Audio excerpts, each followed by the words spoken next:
Welcome to Paperweights, the podcast where two self-proclaimed gym rats and shooting enthusiasts delve into the world of literature with a sprinkle of humor. Although their biceps could crush a walnut, don't let that intimidate you. They also have a nerdy side.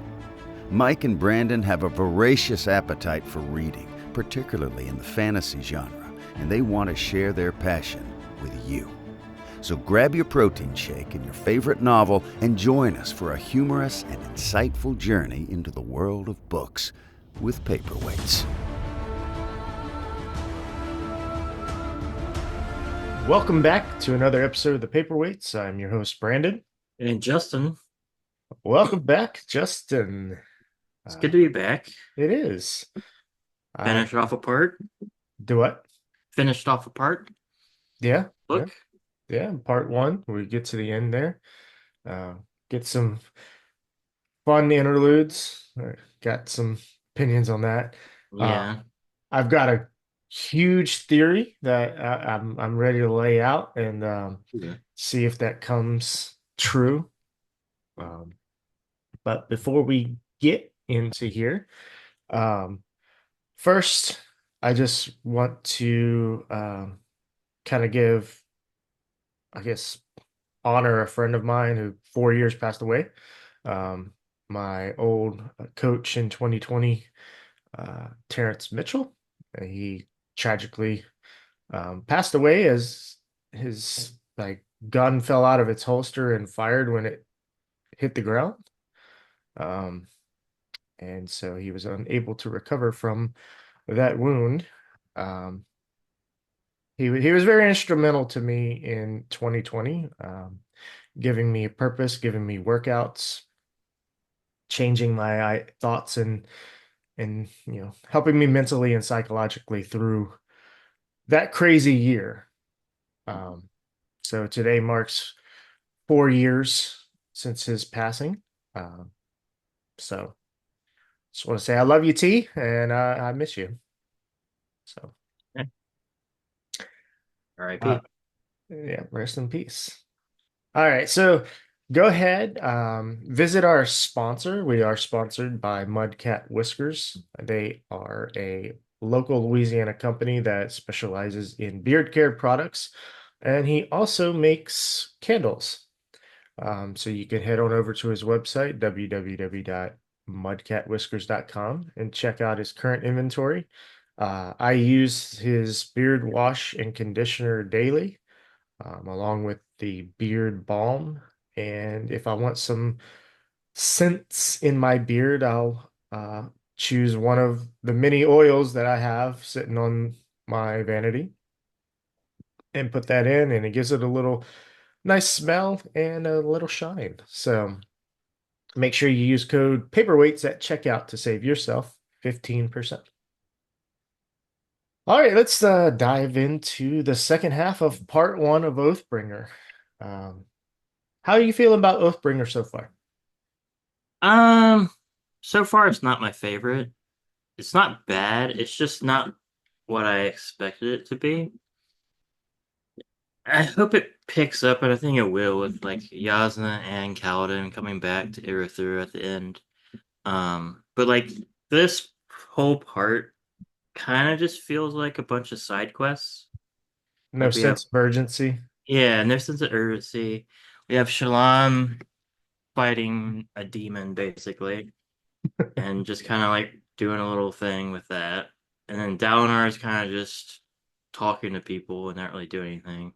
They're basically he's having the same conversation over and over and over Yeah, again. I'm like, okay. yeah, And I yeah. guess that shows that people are still like reluctant. And if you think about it, the Alethi are a war kingdom, right? So it's Yeah, like, it makes sense and stuff. It's just not exciting.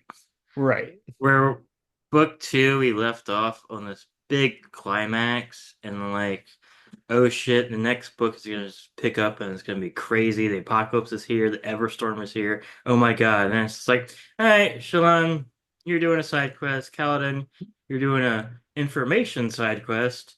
Dalinar, you're just failing at politics. Adolin, you're kind of doing nothing. So it's just kind of like a holding pattern, which I hope like we'll get like part two. Maybe we'll get like Paladin and like that oh my god, Polinar trip with Elokar. That'd be cool. And whatever Yasna's doing. So like I think things are gonna pick up, but right now it's kind of like, all right, yeah. I mean, it's all fun. None of it's bad. It's just not the like frantic, oh my god, what's gonna happen that book two kind of left you off on. Yeah, I feel the same. It's a little slower pace. I don't necessarily think it's slower than Way of Kings, but with Way of Kings, it was an introduction to the Yeah. thing. So it you didn't have the excitement first, and you were just like you're Well, like anything that was given to you in Way of Kings just made you go, okay, you're learning more and you're learning more. yeah, like Way of Kings, like every little thing, like with Shallan, who's probably the slowest of that in that book. Like you're like, but you're learning about like Carbonath, and it's also new, and you don't have like an expectation of plot and friend. Like it's not the tone isn't set to be kind of fanatic and crazy, which it hasn't happened yet. Yeah.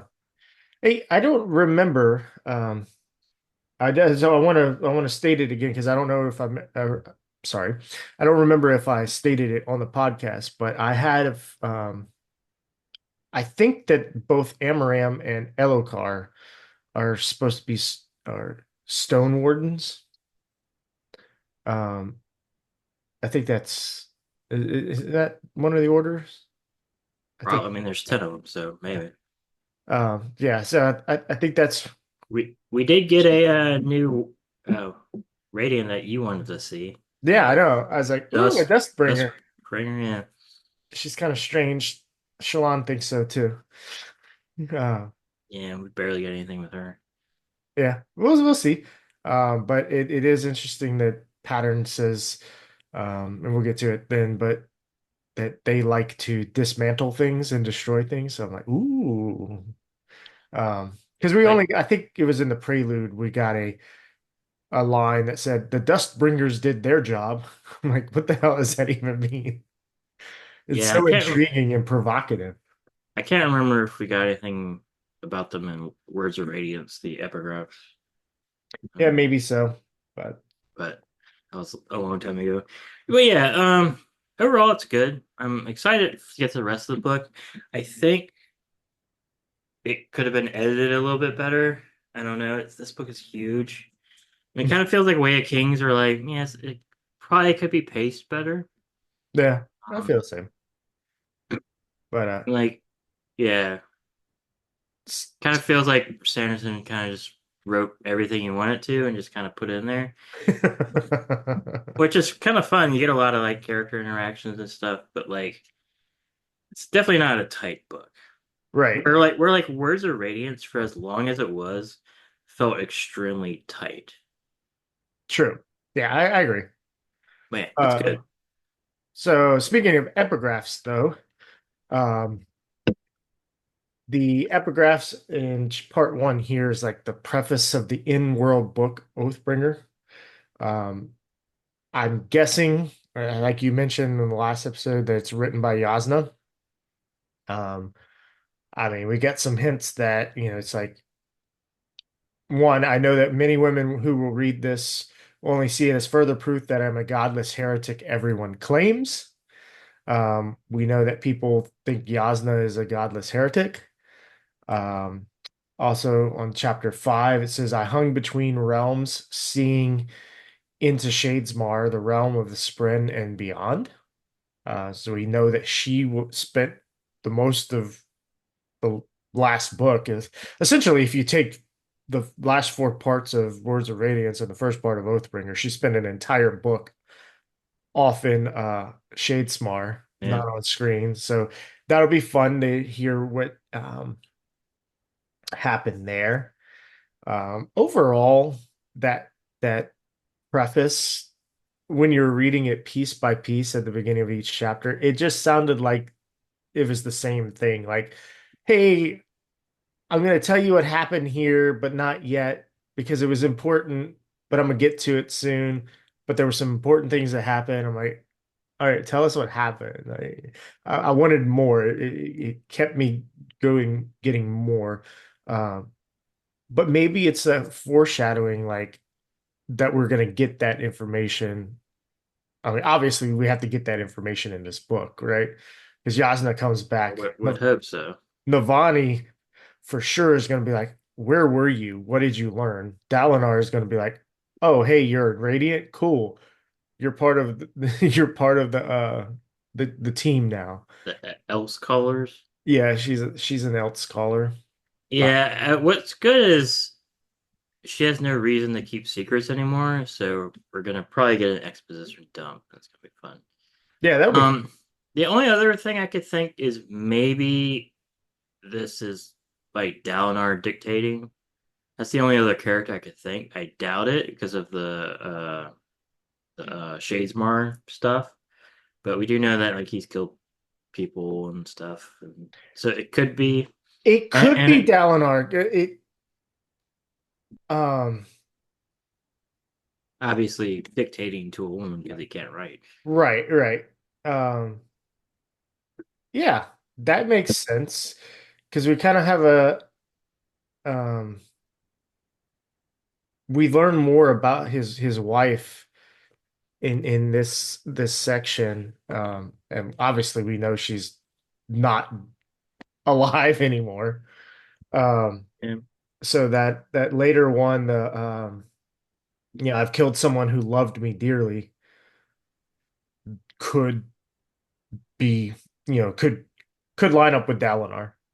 yeah, and it's the name of his old shard blade, so it could be him.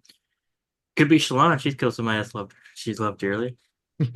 Oh, it doesn't say who they loved. It's Mm. someone that loved them. Oh man. Well, her So father probably loved her. I he probably did love her. After all the shit that he did that made him go crazy, like protecting her, like, no, no, she didn't kill her. Like, Yeah. I killed her, but y'all don't have any proof. I can't prove this yet. Um, Yeah. Craziness. So, but also, yeah, looking forward to this discussion. So Yeah, I hope the rest of the epigraphs in this book are not as mysterious. mysterious or esoteric as these. Like the ones that were the coolest were like the like Orders of Knights Radiant ones and the listener songs. Hmm. Like the diagram ones, it was funny to hear like this was in section 3 of a wood table or whatever. But like those didn't really give you that much stuff. So like and like the wit letters, like they're I like those ones and these I kind of just read them. I'm like okay, and then I kind of just forget about them. And like I don't go back because I don't want to like look it up and like read the entire thing again. I really wish at the end of a part it would have the entire thing. That would be good I because really wish that. I know in Coppermine, I'll go on Coppermine and careful not to look at anything else, but above the little sections, it does give information like, hey, these epigraphs are Oh, this. this, yeah, that's yeah. And I'm like, okay, well, nothing about necessarily about the epigraph confirmed that. So if you wanted to reread them without knowing exactly, there's in this age of technology, I think we really should have a better grasp of spoiler, like hiding spoilers and but getting information that we want. Yeah. Yeah.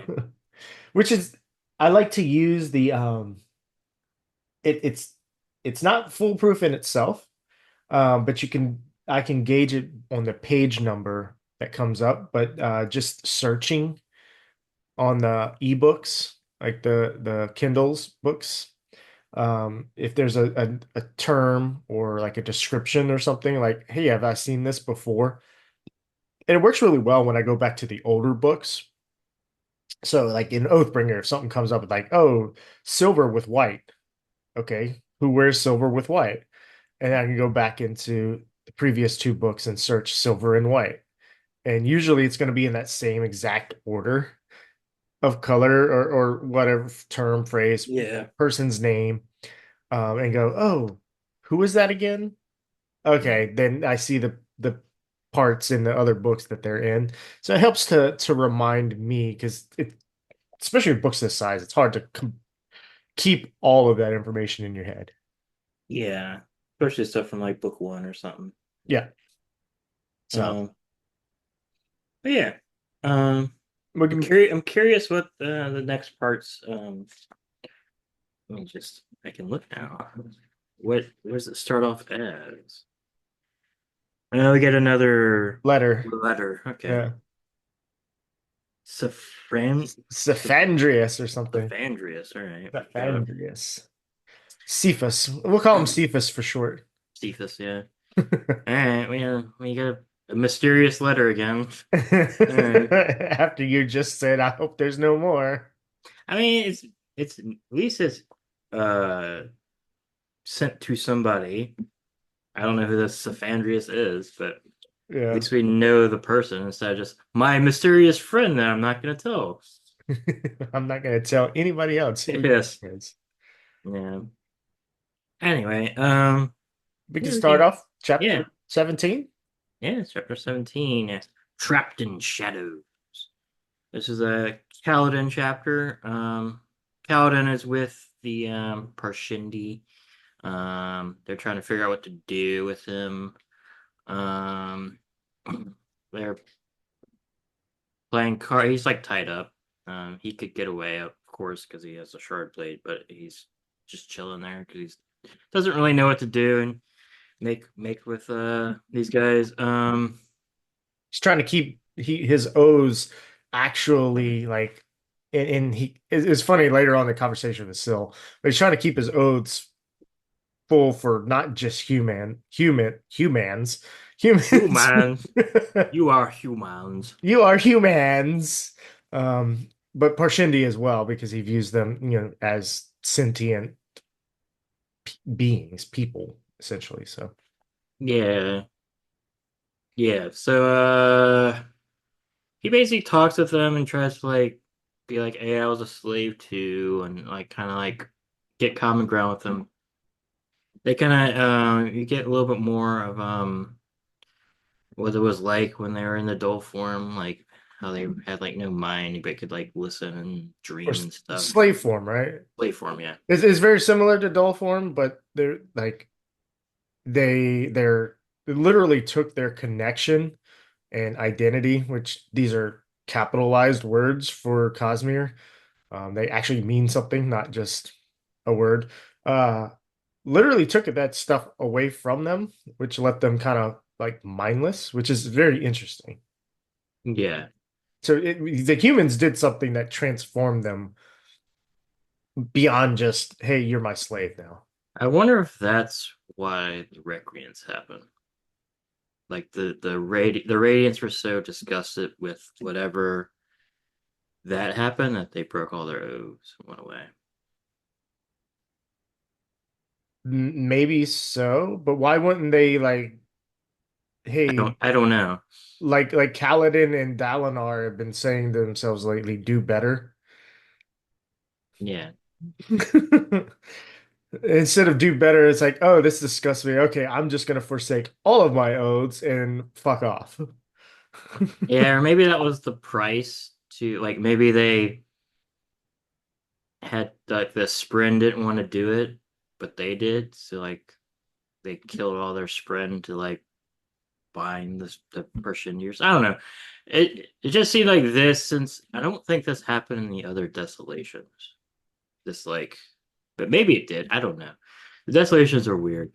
You don't really get much, but one, I don't know how many there have been, but there seem to be a lot of them. And two, we don't really know if this cycle was also in the other one. So like subjugating the Persian Indian and then getting them back. Right. We Um, don't really have a sense of how cyclical it is. yeah. Like compared to another series like Wheel of Time, where it's like, okay, this is real cyclical. You have just people reappearing as they were. Um, so Yeah, I think for a lot of this, I was thinking of it like Wheel of Time because this is kind of his Wheel of Time. So I was thinking of the Desolations were way more cyclical. One with like Odium sends the Spren turn the Parshendi. Parshendi fight the humans. Humans beat the Parshendi. Humans subjugate the Parshendi. The old Spren come back, and it's just like that cycle. The the heralds die and go to hell to stop Odium. Heralds come back to Earth. I don't know, but like hope we get more of like past desolations, not the recreant like further back. Like if we got a Ruidian type thing, that'd be so cool. I mean, we kind of do with Dalinar, but it doesn't go further back than one desolation. I wonder if Ruidian, and we won't get into details. I wonder if that experience is what kind of gave Sanderson the idea of the Dalinar visions. Yeah, I could see that. They're somewhat similar. Yeah. Um, but yeah, he's with them. There's like a dude and his daughter. I forgot their names, but Ken, so Ken is the Parsh woman that's leading the group, who's like taking orders from the Spren. Then there's Toe, who's the father. And I think Sa later on we find out his daughter's name is like Sa or something. Yeah. Syl is just kind of she's kind of masquerading as a wind sprint. It's kind of funny. She's being all stupid because there's Hiding from the Void Spren. yeah, the void sprint's there, and she can't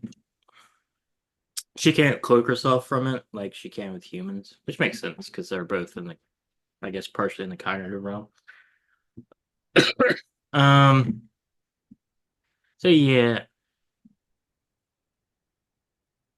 Bless you. thank you. Um. Yes. Yeah. The daughter kind of starts to bond with Kaladin a little bit Yeah. while he's bonded. Oh yeah. Then yeah, basically. And then basically at the end he kind of like they don't really know survival skills, so he kind of teaches them survival skills, how to like cook the grain that they have and make a fire and all that stuff. It's his bridge four again. Yeah, maybe they'll get tattoos as well. Yeah. I mean, I don't see why Parshendi couldn't have a non-void sprint because Yeah. that's how they change their forms to like Yeah. war form and stuff. Yeah. Yeah. And it's not necessarily that they don't bond with the Spren either. They just somehow they use the Spren to transform. It's Well, they kind of bond with them, right? yeah, but not in the same like it's not the It's not same the same dial as bond. yeah, no, it's not that, but they do like trap it inside themselves and like Yeah. because It's just we learn later that they have gem hearts. in this section. Because Yeah. that's why they don't touch the dead. Because back in the day, people would cut up their bodies to get the gem hearts from them. Oh yeah, well, the humans were doing that, right? Yeah, Yeah. Fuck those which guys. is kind of weird that we didn't already know this because the Alethi just didn't dissect the Parshendi or something. I don't know. It's weird. Yeah, that is kind of strange. I But I but it picked makes sense because that's how they trap the sprint inside their gem hearts and then they transform into whatever form they want. yes, and that is the base. Yeah, That's the basis for Fabrials. So like Parshendi are Fabrials. basically. Um, as are the Chasm Fiends, because like we saw the Void Void sprint Spren going. go in and out of Chasm Fiends. Yeah, So and I bet uh, and Rashadium have gem hearts as well, so they're kind I of like I bet so. Um, we need a radiant Rashadium. An And the other an edge dancer or shadium would be broken. the yeah, just no friction. Just gliding around. Yeah, the other thing in this chapter that covers the story or the yeah, the summary. He mentions one of his other slave revolts, and he mentions the name Nalma, and it seems like it was one of his love interests. So we've got Nalma, and then Tara was the other one, right? From the other Yeah. book.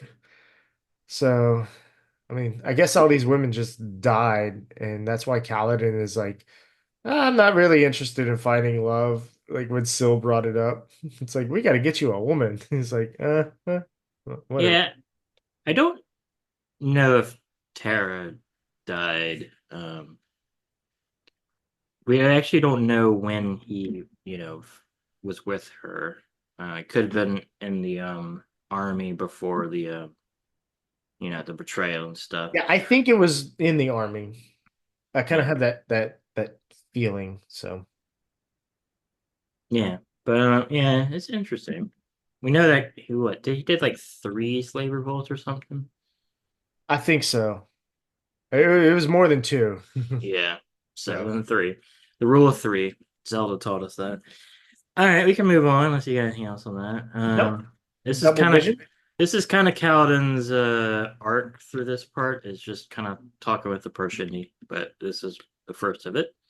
We get double vision, which is a Shalon Davar chapter. Um, this is her being investigating. She You know, it's funny. Before you get into it, I yeah. did make a note here. It was before you and I even talked, but I said this chapter reminds me of Knights of the Old Republic or even Mass Effect when investigating things for certain missions. Yeah, Like, she's doing her side quest. So she is uh running around as Vale. She's trying to basically figure out the murders that are happening. Um, she goes to the market and the breakaway, which I guess is like a thoroughfare type thing. I kind of didn't like the description they were through are cool. I just kind of like place them in my head and just kind of, but it seems like a thoroughfare type thing of yeah, what. trying to conceptualize Urithiru is just as frustrating as Shalon is having drawing Urithiru. It's like, Yeah, okay, this place is huge, but where are these places that they're in? But yeah, it seems like it's like either just a huge cavernous room yeah, or just like a very wide hallway that you walk through and they're set up on the yeah. sides. It's basically like a bazaar, Yeah. which is cool. Yeah. So Shalana's in the breakaway. She's basically trying to find CD bars to get information from. Um, she gets drunk, really drunk. She gets white girl wasted, but fortunately for her, she has Stormlight, which can heal. I thought it was hilarious when she ordered the Vaden wine and it gets served to her and it's like not the color that she's used to. And she's like, "Are you trying to pull something on me?" And they're like, "What are you talking about? Like, we're not rich. We don't just infuse it with color like the light eyes just for no reason." And she, Yeah, it's interesting that it's like food coloring basically, yeah, and not like the process of distilling it. Um, because we have like in our world we have light and dark spirits and stuff like that. Um, and it's the process of distilling yeah, the color. it'd be kind of funny if there was like a product like branded of like I don't know gin or something that had a different like Colors.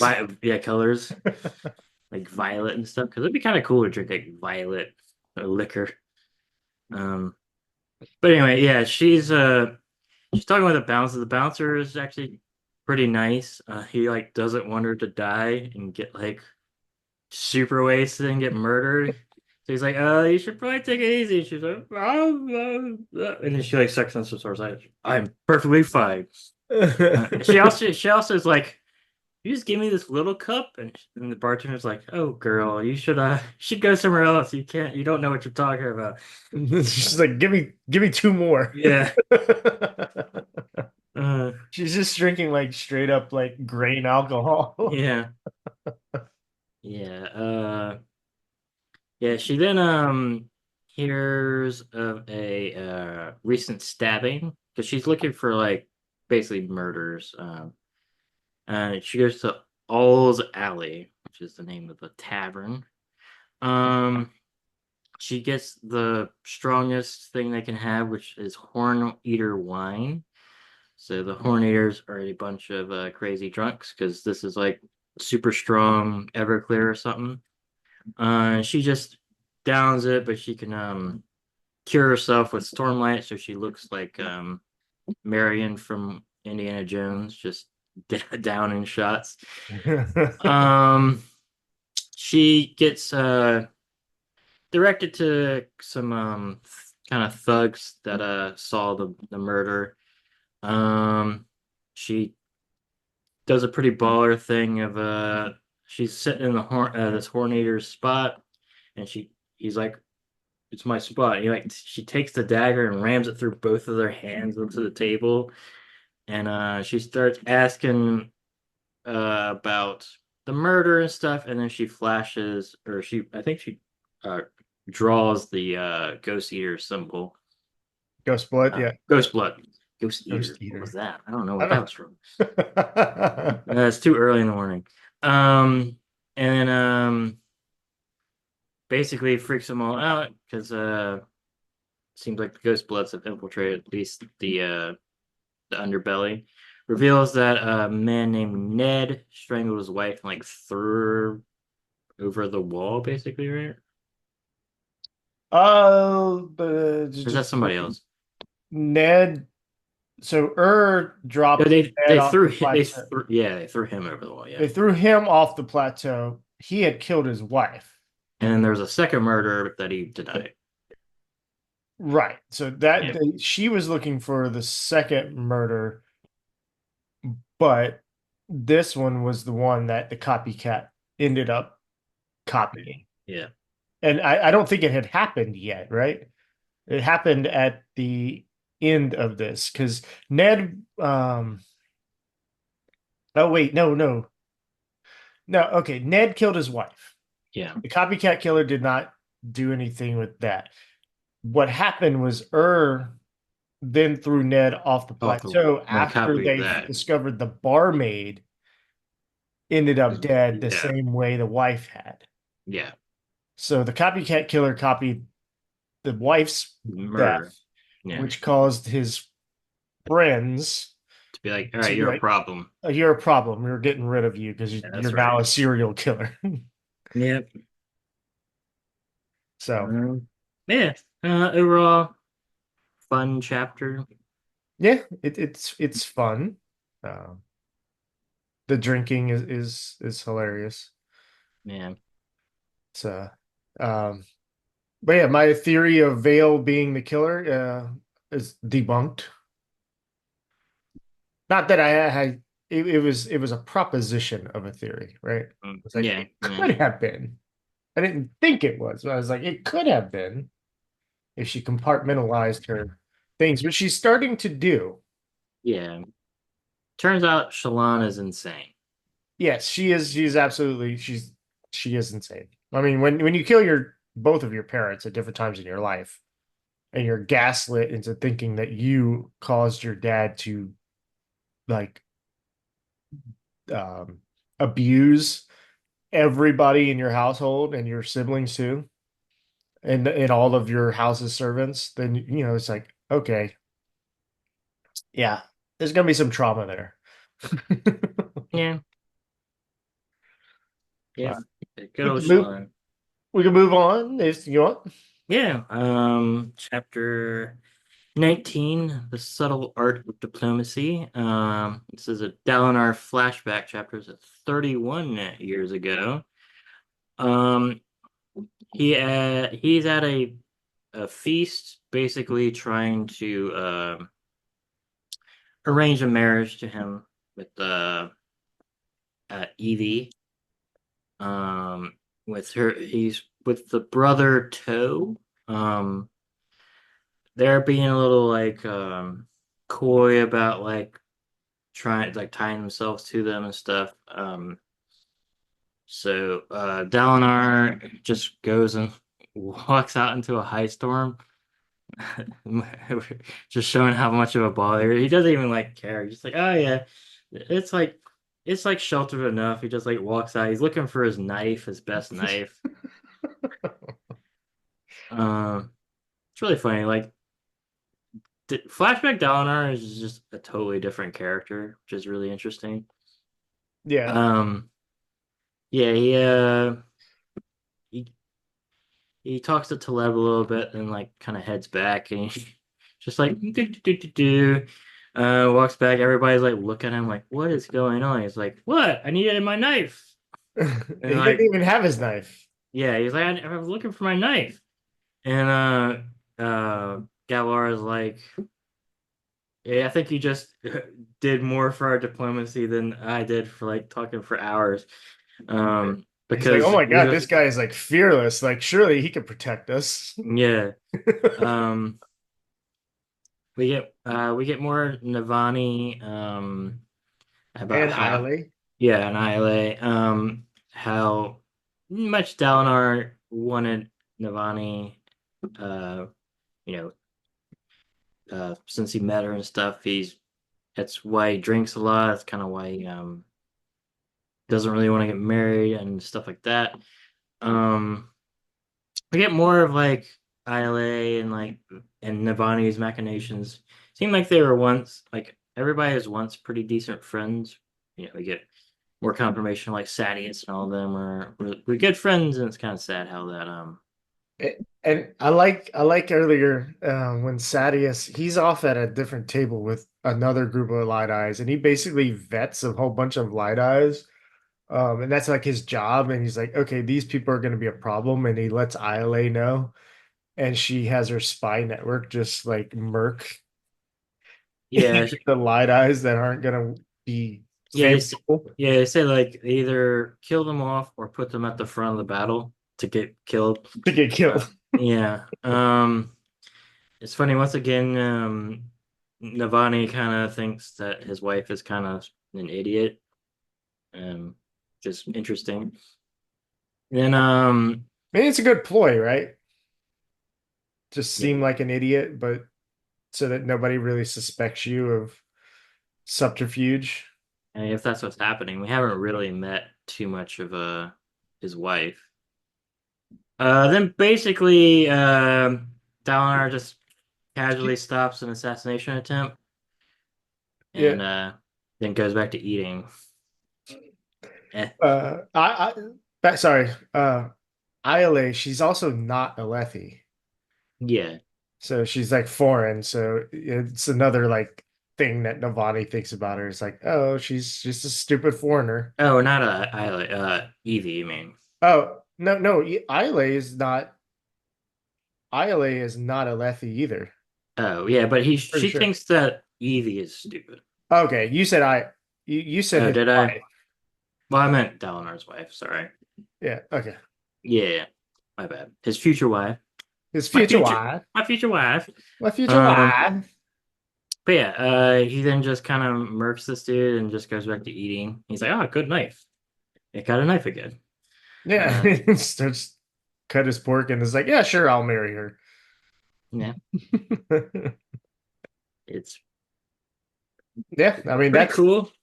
a fun chapter, but not too much to discuss for my part. Um, Yeah. well, no, there's one more thing. On his way back in through the high storm, he sees, quote, gargantuan figure that moved on spindly glowing legs. Yeah, it's the Stormfather, right? Or the Night Mother. I don't know, something. Um, I mean, it could have been the Stormfather, but I was thinking more like a kind of like a chasm fiend type creature. Mm, But it doesn't say how many, but yeah. spindly glowing. Whenever somebody says spindly, I think like Yeah. spider-like. Yeah, I just think like kind of thin, kind of spindly. I just kind of the reason I Please use the thought same word to describe the word you're using. yeah, yeah. I just thought it was it really reminded me of Princess Mononoke with Okay. the night spirit of the forest or whatever. That's Okay. Yeah. you know what I mean? Yes. It's been a while since I watched that, but yeah. Yeah. So that's kind of why I thought it was like the Stormfather, but maybe it's something else. I don't really know if we because we only really see him when he has a face, right? Right. Which is why I So, don't think it was the Stormfather, but so maybe some other spread. yeah. Maybe it's the thrill spin. Um, I don't know. It was cool. Yeah. Very cool. Chapter 20. Chapter 20, Chords to Boards. Bind. It's a Kaladin chapter. He's basically telling him how to do stuff, how to like bind wounds and stuff. How to like tighten leather straps so axe heads won't fly off and stuff like that. Um, they're kind of annoyed that they don't know this, that their minds have been messed up so much that they don't know basic stuff. Um, um, the yellow Spren is constantly ordering him around, so he's kind of like resentful. The Spren just kind of wants to be free. Um, Kaladin's like, wait, we don't have to fight. Maybe can find a peaceful solution. But they're like, we're not going to be slaves again, so we don't we don't know what's going to happen with that. And the Kaladin's basically like kind of like starting to you know sympathize with the Parshmen. So he's like, if I'm going to have to fight a war against them, this is going to start being bad because I'm going to start you know sympathizing with them, and that's kind of that. There's a high storm coming. Yeah, there he starts kind of philosophizing too. It says, "I wonder if men who use cords to bind are fools, since tradition, society, and momentum are going to tie us all down anyway." Um, and he's just like, "Yeah, he." Let's see. Um, yeah, it's just kind of sad that he's sympathizing with them, but realizing like, man, these are just normal.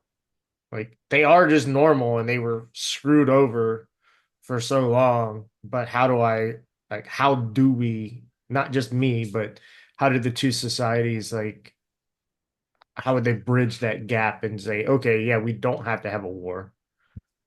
And it's really interesting that the humans, or if it's true that the humans did it, because we don't. That's just what the Parshmen know. Maybe it was Odium or something when he was defeated, wanted to like enslave or like kind of turn the Parshmen off for a while because we don't know. But like it's interesting that they were able to do it between generations.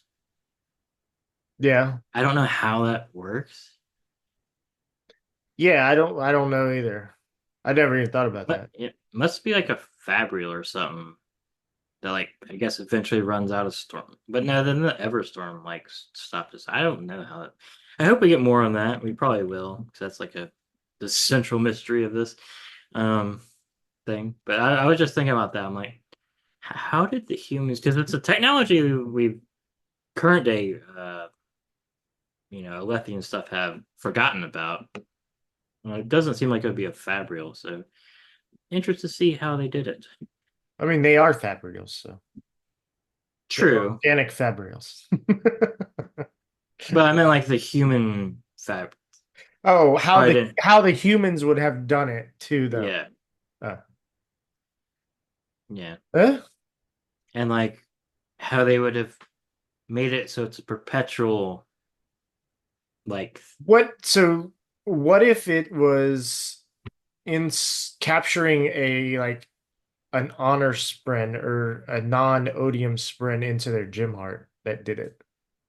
yeah, but then like how would that get passed generation to generation? 'Cause I could see them like doing it to one generation of Parchment, but then like the next one they would have to keep redoing it. You know, if it's like a thing you do to an individual, it would have to be like a blanking of like them, and then like it somehow sticks. Then like the Everstorm, I don't know why the Everstorm would free them of that either. Yeah, I don't know. I mean, there obviously there is a sprint that goes travels in the Everstorm. I assume Yeah, almost like the Stormfather with the High Storm, yeah, but yeah, I don't know. Well, they do. We do know they have negative Stormlight. It's kind of cool. yeah, that's be fun. Yeah. Anyway, all right, we can. Chapter 21. Something I was thinking about. Chapter 21, Set Up to Fail. This is a Shalon Devar chapter. Um, she wakes up to Adolin knocking. She is, He makes sure this time not to knock like a woman. yes, he uses both hands like she said. I love that. He's like, who knocks with two hands? Um, yeah, there's a she seems a little hungover, right? Yes. She finished the Hornator wine. She yeah, she basically sucks in some Stormlight, removes the hangover completely. That would be a very nice thing to have in the real life. Um, oh yeah, he's going to go visit Isle. God, I can never say this. Isle. And she wants her to come with them. They go. Uh, they go to Sabarial. He's like. He's Polona and Sabario are just like getting massages there on cots. yeah. And Yeah. Shalon's like, they get fucking cots when they get these massages, and I have to sleep on the floor. Like, And he's like perks of being rich. He's gonna tax passage from the Oath Gates and stuff like that. this Um, scene actually reminds me of, I don't know if it was actually in Ballers, but like I could see like The Rock getting like a massage or something, and like some of the other people that aren't as rich as him in that show just like talking to him about business stuff while he's just getting massaged like naked under a towel. I can definitely see that. Um, yes. So they're gonna go visit um Ioli. She brings Gaz and Vatha. Uh, Adolin's like, you probably need to like give your guys direction, or else they're just gonna be kind of lazy. And you know, if you really want them to be useful to you, you need to give them stuff to do. Um, uh, and then basically, they end up going to see Ili, and Maraise is there, and it's like, oh no. Oh. Uh, yeah, it's a fun relationship building chapter between Adolin and Shalon. Yeah. Um, Kind of enjoyed it. Another funny bit with Sabarial is he starts complaining that the Radiants and their current desolation are just going to destroy his progress with the economy. He's like, I worked this hard for this economy, and y'all are just going to go and destroy it. Yeah. But Is hey, I is Sabarial the Trump of Roshar? don't know, maybe. But also, he should know that war. makes people lots of money, so he'll be okay. Yeah, he'll be good. Yeah, I mean that's that chapter. Very interesting development with Marays being um with ILA. Yeah. Also, you get more of like how Sadius's people are not soldiers; they're more thug-like, which is interesting. I wonder if that's going to go anywhere, or it's just like his soldiers aren't disciplined, or if it's like maybe they have like a evil spren that's making them do something weird, or if there's like a reason for it, or if it's just um I thought it was to show the juxtaposition between Dallin, the Kholin forces following the codes, the Lethi Code of War, and Sadius's troops. Sadius just not caring. Like Sadius is like, do whatever you need to be successful. yeah. I just Sadius is not dead, and they're still doing it. So I'm just curious if it's just that or there's something deeper. Yeah. But we can move on to 22, The Darkness Within. This is another Shalon Devar chapter. It picks up immediately afterwards. Marays is just kind of chilling there. He's got a strange looking chicken on his shoulder. Um, Parrot. yeah, it's a parrot, but it's a chicken. Every bird is Um, a chicken. every bird is a chicken. Uh, yeah, Isla is like, they're dancing around accusing Dalinar of like murdering Sadius. Adolin's like, no, he didn't. Um, uh, they're kind of doing some barbs back and forth. Marays goes to get Adolin a chair. Shallan goes to fetch tea. They kind of do that. Ili kind of dismisses her, and she's kind of annoyed, but she's like, "Oh, I get to go talk with Marays," so she goes. He's like, "Oh, you've been flashing our symbol around town," and he's like, "It's fine. You're one of us. You can do what you want." And he's basically like, "We need you to look for the darkness in this tower," which she's already doing. Um, I like that he's just like, yeah, you're one of us. Which maybe she'll get. I mean, maybe Vale will be a ghost blood, and Radiant and other ones will not be a ghost blood because she's insane, so she can do that. She does have. She asks about her brothers. But they're on their way. It's just been a while. Um, and then oh yeah, and then he will if she does the darkness get rid of the darkness in the tower, he will tell her what happened with Harlan, her brother, which she does figure out later, but we'll get to that. I think there's more information about that than just the Probably fact that he was killed. probably because we'll figure out what faction he was from, if he was a ghost blood or not. Yeah, I don't think he was, but Because didn't Amaram thought he was, but um, we don't actually know anything. So hopefully we'll get something because she does complete her side quest this part.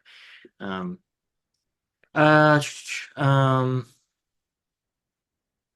yeah, Islay is like she agrees eventually that Dalinar did not order the assassination, but one of his men could have been overzealous in thinking he heard a order or like a veiled threat or something like that, and could have acted on his own. So she's like, "You should search your own people," and Adon's like, "I don't have to search. I already know," but he doesn't say that.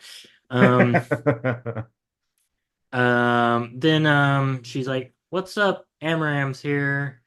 And he's now, we don't have an heir or anything, so he's now the heir of this my shit.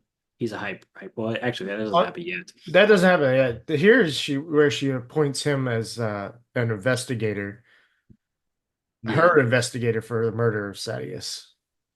yeah. But eventually he's gonna become hype. Right. Yeah, eventually he becomes High Prince Sadius, and it's just weird. I Yeah. become my friend. Like, is he gonna marry Iole?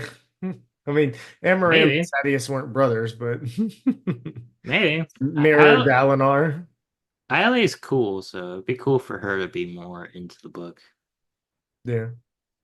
And like, oh, we do know that Sadius and Islay are not Ghost Bloods. He's just kind of using her. Mraize is just using her power.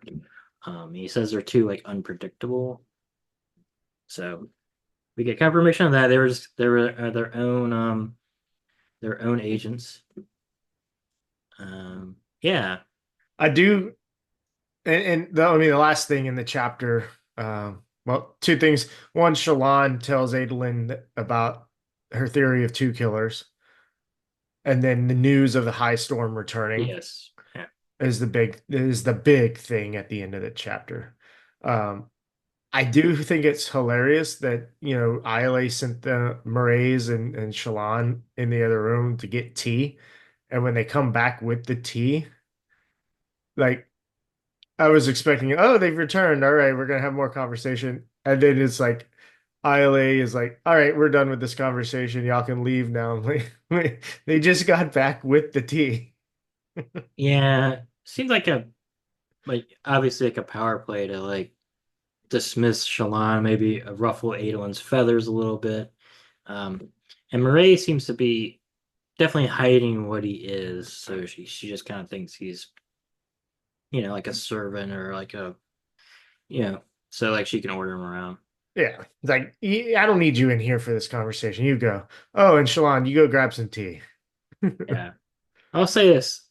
I think right now the Ghost Bloods are some of the more interesting like faction in this world. Every Yeah. time they show up, it's really fun. I just want more of them. I want to learn, their motives and like stuff like that. I wish we got some of them in like the interludes or something instead of just. I will get to that later. The interludes were terrible in this section, but yeah, it's cool. Yeah, Like they're just I showing. have one quote from Ray's here, which is interesting, and it touches on that Ghost Bloods thing. He says, "Morality is an axis that doesn't interest us, as in the Ghost Bloods," he said calmly. "Only loyalty and power are relevant, for morality is as ephemeral as the changing weather. It depends upon the angle from which you view it. You will see as you work with us that I am right." And that really is like, that's a quote that perfectly describes like the change of morality view and everything that came about in Words of Radiance. Because like, and I saw somebody on Instagram talking about this. Somebody that just reread Words of Radiance for like their fifth or sixth time, and he's like, I love how the book, this book versus Way of Kings. In Way of Kings, you have clear cut and dry who is good, who is bad. And then in Words of Radiance, it kind of flips that on its head. It's like, oh, morality isn't really a black and white thing anymore. It's kind of a grayish and ever changing, like depending on the angle here, as Murray says. Yeah, I guess. Because like you see Kaladin, really struggle in Words of Radiance with morality. He's like understands like Elokar's decision that got Moash's grandparents killed. It was like, okay, that's not a good thing. That is not good. It's like negligence at best. It's like, yeah, he's kind of dangerous. He should be killed, but also his I oath mean, to it protect. was negligence. Yeah. Yeah. Yeah. So I don't know. I like the quote, Yeah, yeah. but It's definitely more gray. The factions are definitely more gray than black and white. right. This whole thing is doing that. You think I mean, I do agree because, like, you think at the end of book one, Taravangian's like super evil, right? He's bleeding people out to get their death images. He's killing, you know, 20 kings and all this stuff, assassinating the world. And you figure out that he's doing it for the ends justify the means of saving the world. You have the Parshini who are, who started the war to stop the basically the apocalypse, but failed and then turned evil. So like we have like them who are essentially our antagonists, but they're more complicated. And we see in this book that they're being misused and turned evil by the Spren and stuff like that. They're gonna start a terrible war, and then like the Ghost Bloods, they kill in book two. They kill Yasna, and then we don't really know what they are. But then they seem to have ulterior motives that could be good, could be bad. We don't know. So, yeah, It'd be interesting to see if the Ghost Bloods still try to kill Yasna I think. upon Well, her we don't return. actually know if they were trying to stop her from getting to Erythrea, like that's why they killed her, and then like so that'd be kind of pointless now. But doing that, she's been killing them. They've been like raging a secret war. Um, it'd be interesting. I wonder if Shallan's gonna tell her that she's infiltrated the Ghost Bloods. I doubt it. She likes to keep her secrets. True, but She learned that from Yasna. yeah, but Yasna was her teacher, so we'll see what she shares with her. I don't know. Like that's I'm really glad that Yasna's back. She's one of the coolest characters in this. Anyway, we can move on to 23, Storming Strange. Stormy Strange. This is the Kaladin. Another Um, short chapter. yeah. We do know that the writer of the epigraphs is no poet. She says, I'm no poet to delight you with clever illusions. So, anyway,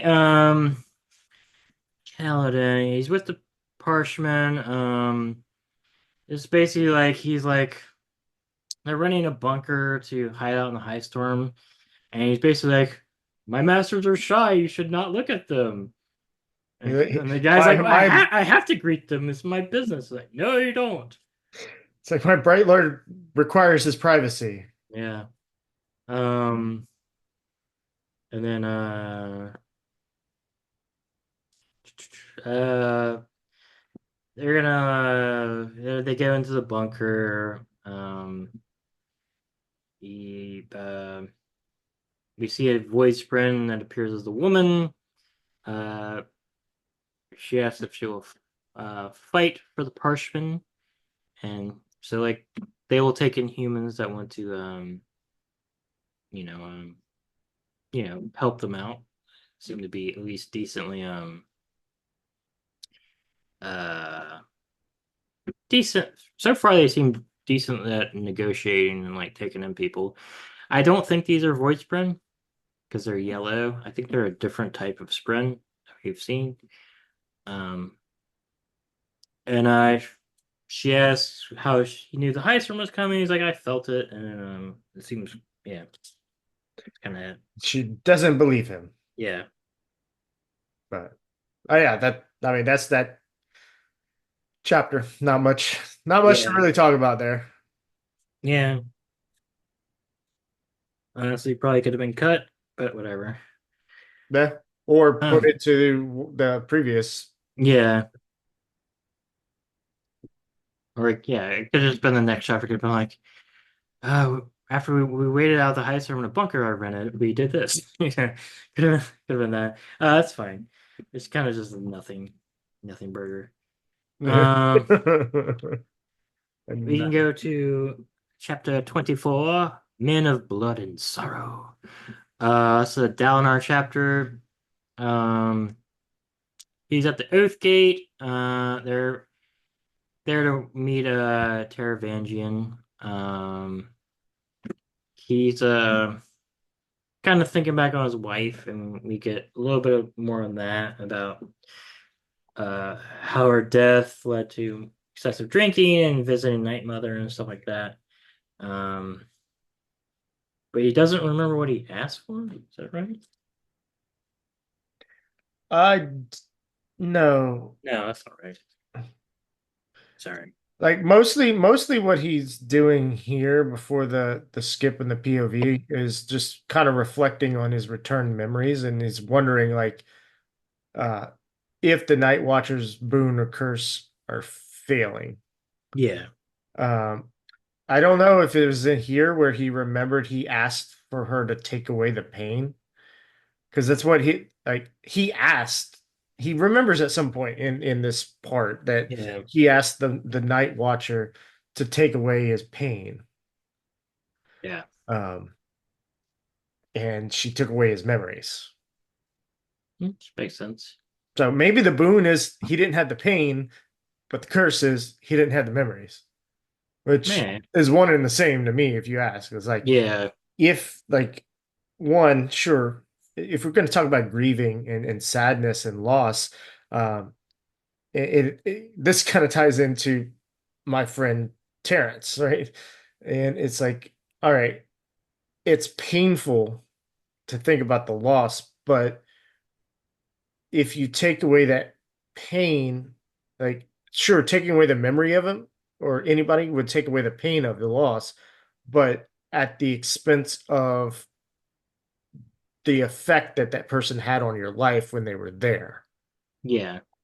So, like, removing that pain and removing the memories, it's like one and the same. And I don't, yeah, And we do know that so yeah, it's probably the boon and a curse because we do know that Dalinar, like every time he thinks about it, he was like troubled by not knowing the memories of it. And it was, it was messing with him with Navani and stuff like that.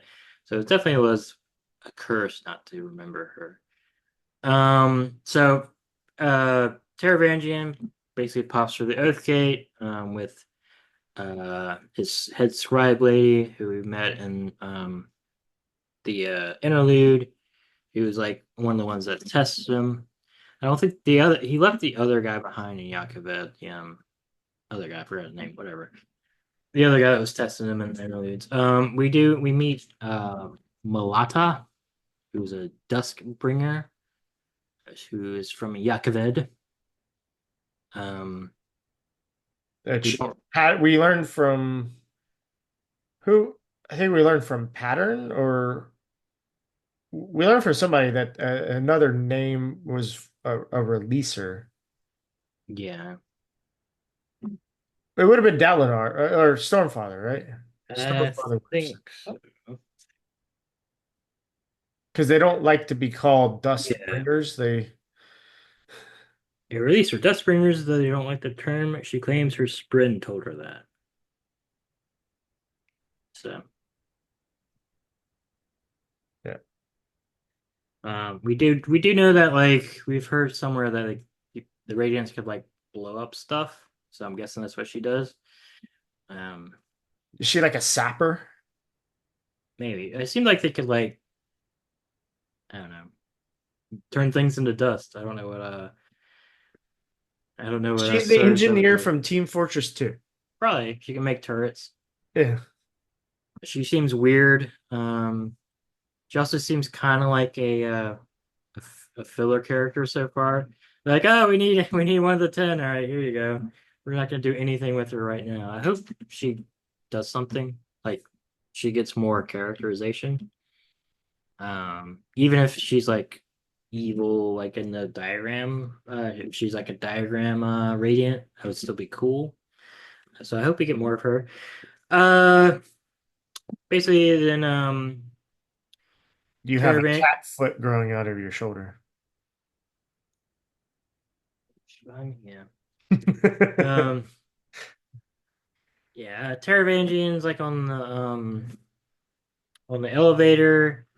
He seems to be in his more stupid form, but probably not the stupidest because he's able to talk with Downer and stuff. So maybe he's just a little slightly below average today. I'm curious if his uh night his old magic is failing as well. Um They But it's interesting. The entire world just thinks that Taravangian is like stupid now. well, that's what he's been cultivating. Yeah. No pun intended. Um, but yeah, so that's kind of his deal. He wanted to be like this benevolent and conqueror, I guess, to like get all the different um countries on together with him, which he could have maybe done better than Dalinar, because Dalinar is very much sucking at getting people to come to him. So, Right. so maybe the diagram was right, and Dalinar should have gotten assassinated. Um, yeah. He's getting more memories back of his wife and stuff like that. Terran's is like, all right, who else we got? And it's like, you're the only one that's been able to come. Uh, he does suggest maybe attacking and forcibly getting the oath gates and stuff. We might have to subjugate stuff. Um, he says he won't attack. He wants to do this peacefully, but everybody else is like, we have to see. And he's like, should I conquer like everything for its own good, or should I let them kind of come to me and become a coalition? Um, yeah, Now we get a response from Tesm, who proclaims himself the Herald of Heralds and commands Dalinar to surrender Urithiru to him. yeah. It's like, oh, okay. I mean, is this just a psycho person? Or is this actually wouldn't it be Yezerin? Yezrian, Mm, probably. the Herald of Heralds? Um, Yeah. like I wonder if that is actually Yezrian, but yeah, That I would be figured the he'd be in conversation with the Stormfather, right? yeah. I But don't know. I assume he's probably a herald, just because we have to meet more. If the ten are gonna be part of this, which if they're around, they should be. Then we need to start meeting them. but it's funny, they're all like, no, we don't want this to come back. Stop this doing. Yeah. Instead of like, oh shit, I gotta help the humans. Like, no, Yeah. no, this is not happening. This is not happening. Okay, Yeah, but fuck. now we have yeah, we have both the diagram and the Ghost Bloods in one place now, which will be fun. Um, Curious if we're gonna have like a Marays Taravangian meeting or something. I assume Taravangian knows a decent amount about the Ghost Bloods. Um, so we'll see what kind of maybe Cold War or Secret War is gonna start happening at Earth. Um, but your prediction was wrong that the Radiant was not Yasna. So we still don't really know what Yasna's been doing. That's gonna be fun. Yeah, And I forgot I made that prediction. yeah, I mean it's a good prediction because we were trying to calculate where she like popped out of the portal and stuff, and like who what the Radiant was. So we have 5 orders now. So we've Six got orders. Truth Watcher, Yeah, um, Edge Dancer, Bondsmith, Smith, yeah, Edge Dancer, Wind Runner, Windrunner, Light Weaver, Light Weaver, Else Caller. We didn't say that one. hold on, Duskbringer, Bondsmith, Windrunner, Truth Watcher, Edge Dancer, Edge Dancer, Light Weaver. Light Weaver, Else Caller. Eldscholar was the first one I just said. No, you didn't. Yeah. Okay. Okay. So we got 6. Then we've got Skybreakers, 7. So we're missing Um, 3.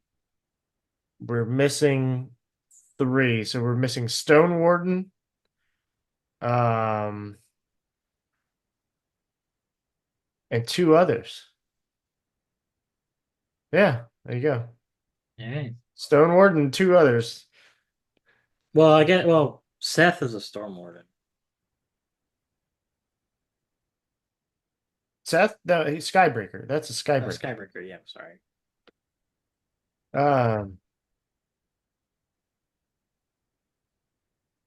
what are the 10 orders? Just tell me what they are. Windrunner, Skybreaker, Dustbringer, Edge Dancer, Truth Watcher, Light Weaver, Elf Caller. Okay, we haven't seen a Will Shaper or a Stone Ward. So we have a Bondsmith, Yeah. Dalinar. Dalinar. Elf Caller is Yasna. Does not. Light Weaver is Shallan. Shalom.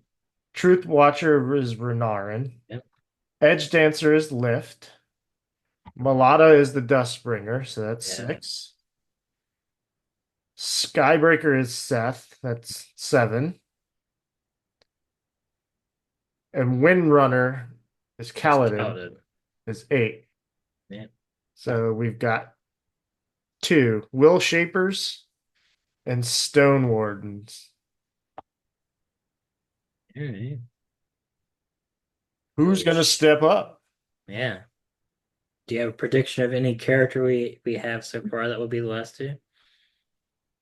Well, I mean, I already said Elokar and Amaram are Stone Wardens.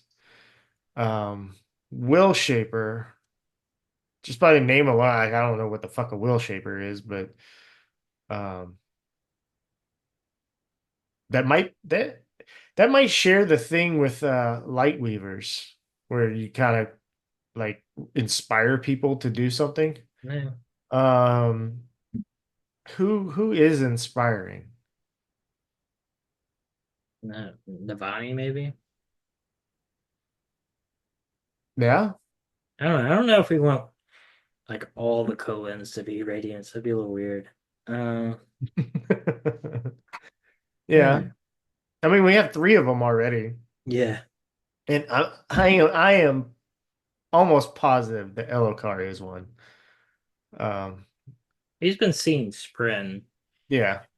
first. Maybe he becomes a Void. Maybe he's the champion, becomes the Void Spren. That'd be kind of cool. Uh, who else? Can't be anybody in Bridge 4 because they would all be Windrunners. Yeah. Um, And I don't think it would be any of Shallan's people.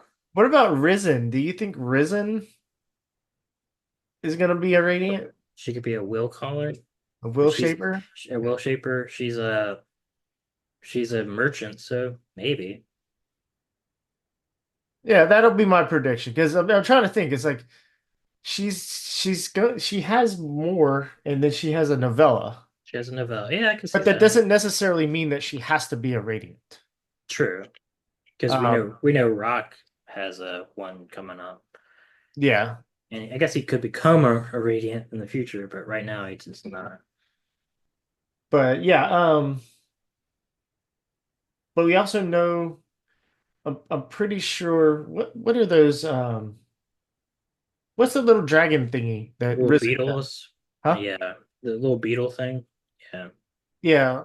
Um, I'm pretty sure that sucks Stormlight out too. Yeah, Like, because we saw Nile have one. yeah. So she might not be one, but she like be a radiant, but she has a living whatever the fuck that thing is called. I keep forgetting. Yeah, Zoloft. So it start with a Z. Zoloft. I don't know. Zoloft is a medicine. Yeah, it's Like, start with a Z. uh, Like,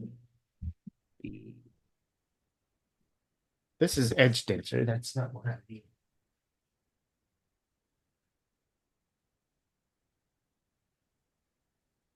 I thought it started with an R. maybe. Oh no, it's C. A cheery cheery.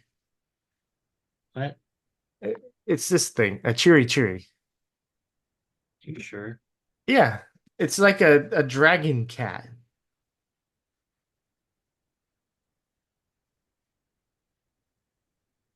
Oh no, Larkin. Sorry, Yeah, Larkin.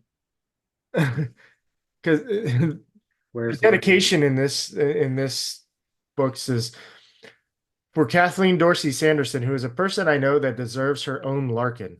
For now, her cats will have to do. So Where's Larkin? All right. Well, I don't know where I got Zoloft from. it's a medicine. I know. I don't know where I got it from.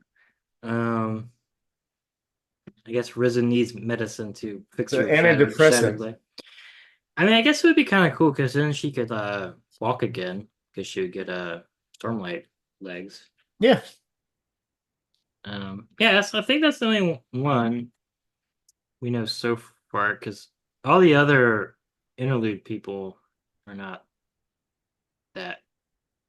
Maybe like somebody like in the Ghost Buds, like Marays or like the mask lady, be kind of cool. yeah. I don't think she will be one. Yeah, She is not native to Roshar. yeah, but I mean, I don't think you have to be native. You could just talk to a sprint and get get one bonded to you. True. Maybe it's Wit. Wit gets he's be kind of Yeah, cool. we'll I see. wonder if Wit's with Yasna. I hope so. Guess we'll find out for like next chapter, in part two. Anyway, we can go to 25 unless we got any more wild tangents. No, All right, we'll go 25. a crazy the thing Horse. horse painting. It really reminded me of the thing with the dogs, just like all crazy. Oh yeah. Um, this is a Shalon chapter. So do you think this is the allegory of the cave, Cave.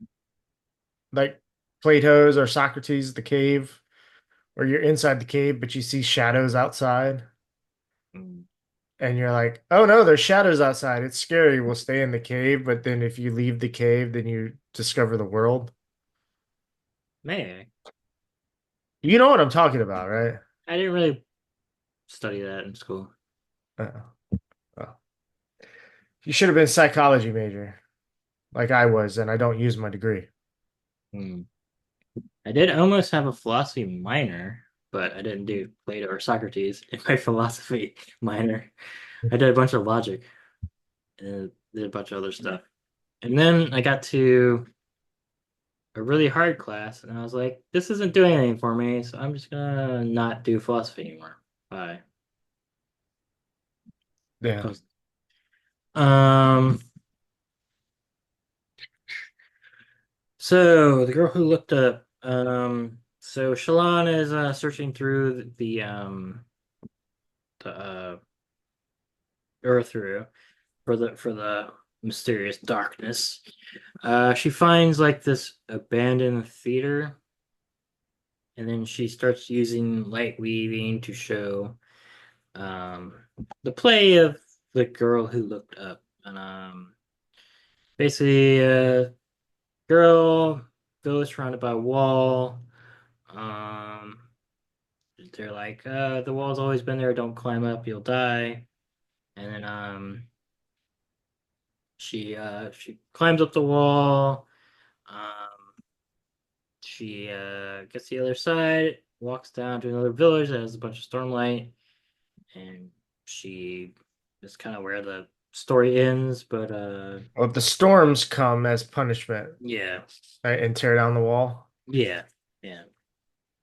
Um, Yeah, I'm pretty sure this is the allegory of the cave because, like, this. Where is it? Sorry. you good? Plato describes people who have spent their entire lives chained by their necks and ankles in front of an inner wall with a view of the empty outer wall of the cave.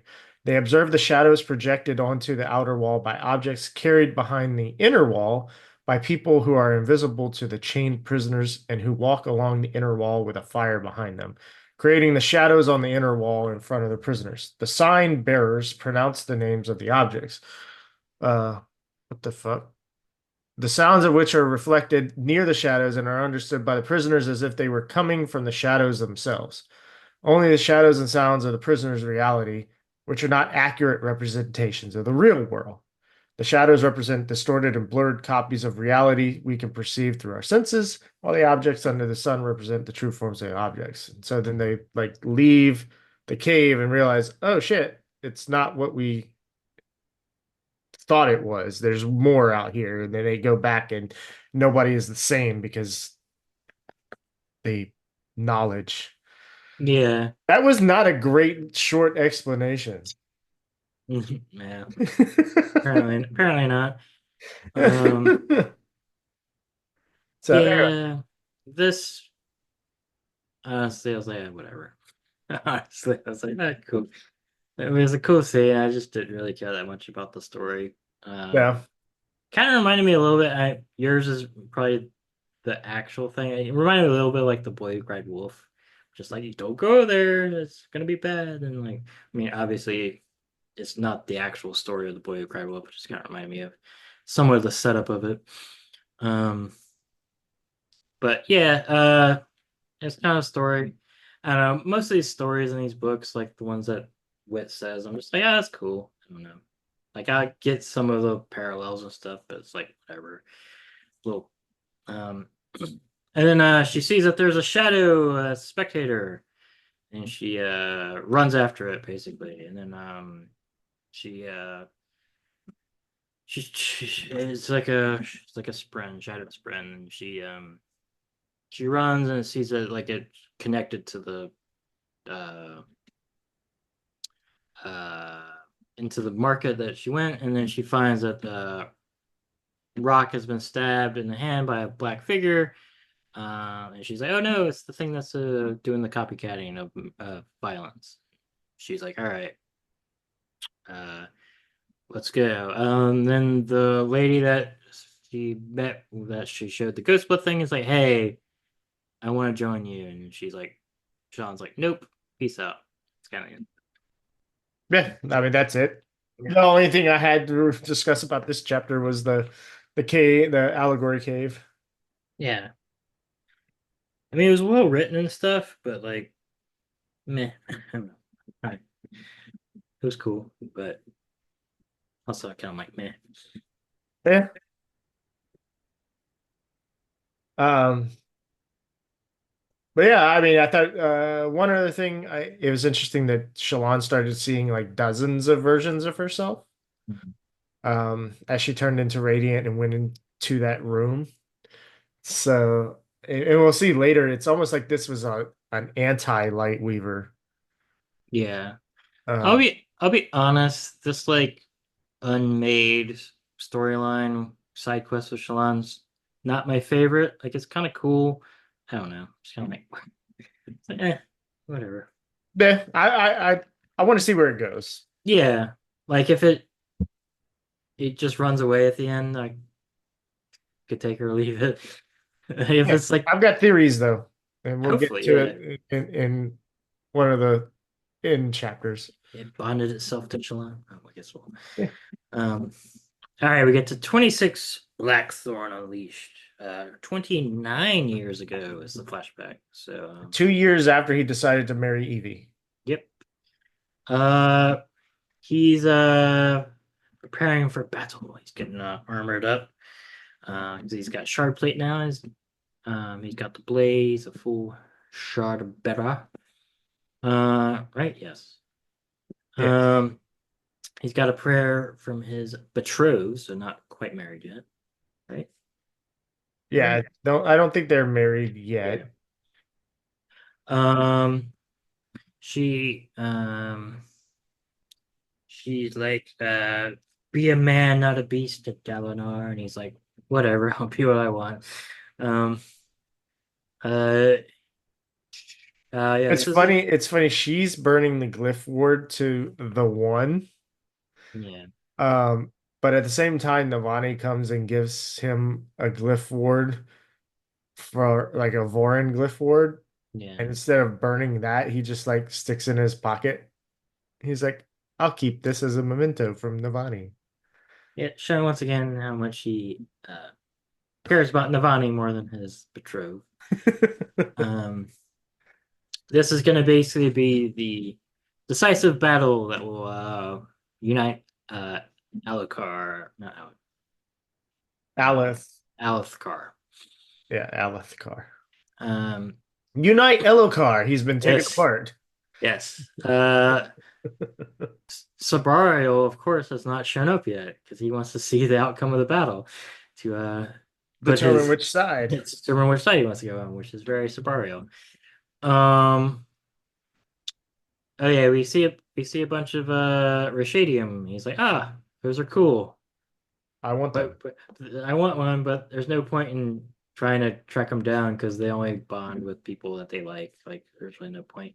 So he does not have oh my god. Sureblood? The Sureblood is out Adolin's one that died. Oh, yeah. It doesn't matter, but I forgot his name. Yeah, I forgot to. Keep going. We do see that there's like music spin with them, so once again shows that they are like sentient and have like because they're able to like create sprin. Um, so they're even better than the Gallant is his the name. Gallant, yeah. Yeah, they're even better than the Parshendi who could not make art sprin. The horses can make music sprin, so they're cool. Uh, I wonder if the Parshendi ever bonded a Rashadium. They probably never met one because I doubt they're not on the Shattered Plains. The Parshendi are not the Rohirrim, so they definitely did not bond. True. Um, Gavilar wants Dalinar to kill Kalinor, who is the Shardbearer High Prince, and that will basically basically in the war. Uh, uh, And Dal- they basically have Vema, who's a liege lord to right. The sub person is the liege lord, or is the person above the liege lord? I can't remember. So I think Vema is pledged to Kalinor, but if Kalinor were to die, then Vema has already said, "Hey, if yes, he is taken out, then I will lead and unite with you." yes. Basically, what they've been doing is Palinor and stuff have been hiding, but they've been holed up in their castles. And what Dalinar and them have been doing is basically raising cities to entice them to come out and fight them, which is what's happened. They've arrayed themselves out. The battle begins. Dalinar basically finds a section that's doing poorly and just goes in and just murders a bunch of people. The Blackthorn is unleashed, as the chapter says. Even some Um, of his own men. even some of his own men, which he wants them to be the families to be compensated, which he because he feels bad about it. So he's not a total monster even in this early days.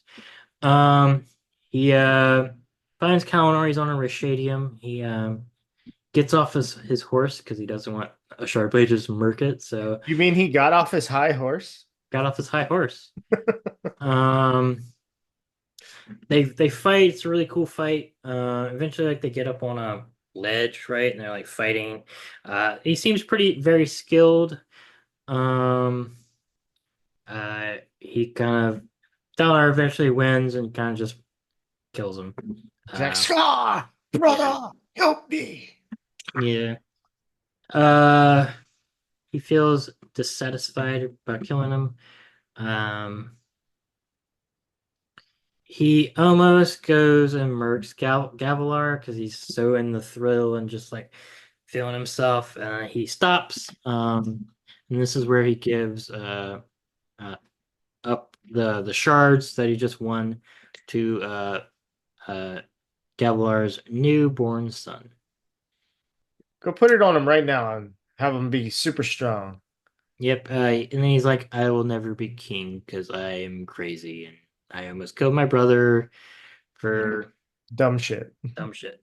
'Cause I am unstable." Yes. Uh, Yeah, it's just like an exciting chapter. Yeah. It good had good insights to the thrill and to Dalinar. Um, Kalinor definitely knew that he could not best Dalinar on flat ground. The climb up, like climbing up the mountain, was a cool scene. And the part where Dalinar got too close and Kalinor took his shard blade and just like swung down at him. Yeah. And like it hit Dalinar in the helmet. He's like, oh shit, I gotta back up a little bit. Um yeah, the pretty cool scene. And then of course, like at the top, there's like a very thin ledge. And Kalinor's like, I definitely have I feel like I have the advantage up here because I could just knock you off. Um and then of course Kalinor at the end, instead of just being a man, is like, yeah, I mean I chose this, but at the end he's like, mercy. I'm like, okay. You could have just agreed to unite before. Yeah. Not the best person to ask for mercy. No. It Like, did not work. you asked for the absolute brutal man to come fight you in a sword fight. And then when he bested you, you're like, mercy. Yeah. Like, And it does not work. no. But yeah, it's cool. Um, yeah, let's move on. Yeah. Chapter 27. Yeah, we get this weird picture. Don't really know what it is. That's the darkness thing. Oh, That's the is it? unmade. Oh, okay. Yeah. Like it tries to imitate humans, but it doesn't quite get it right. Does not look like. I guess there's some eyes. I guess Yeah, there's two eyes that are offset.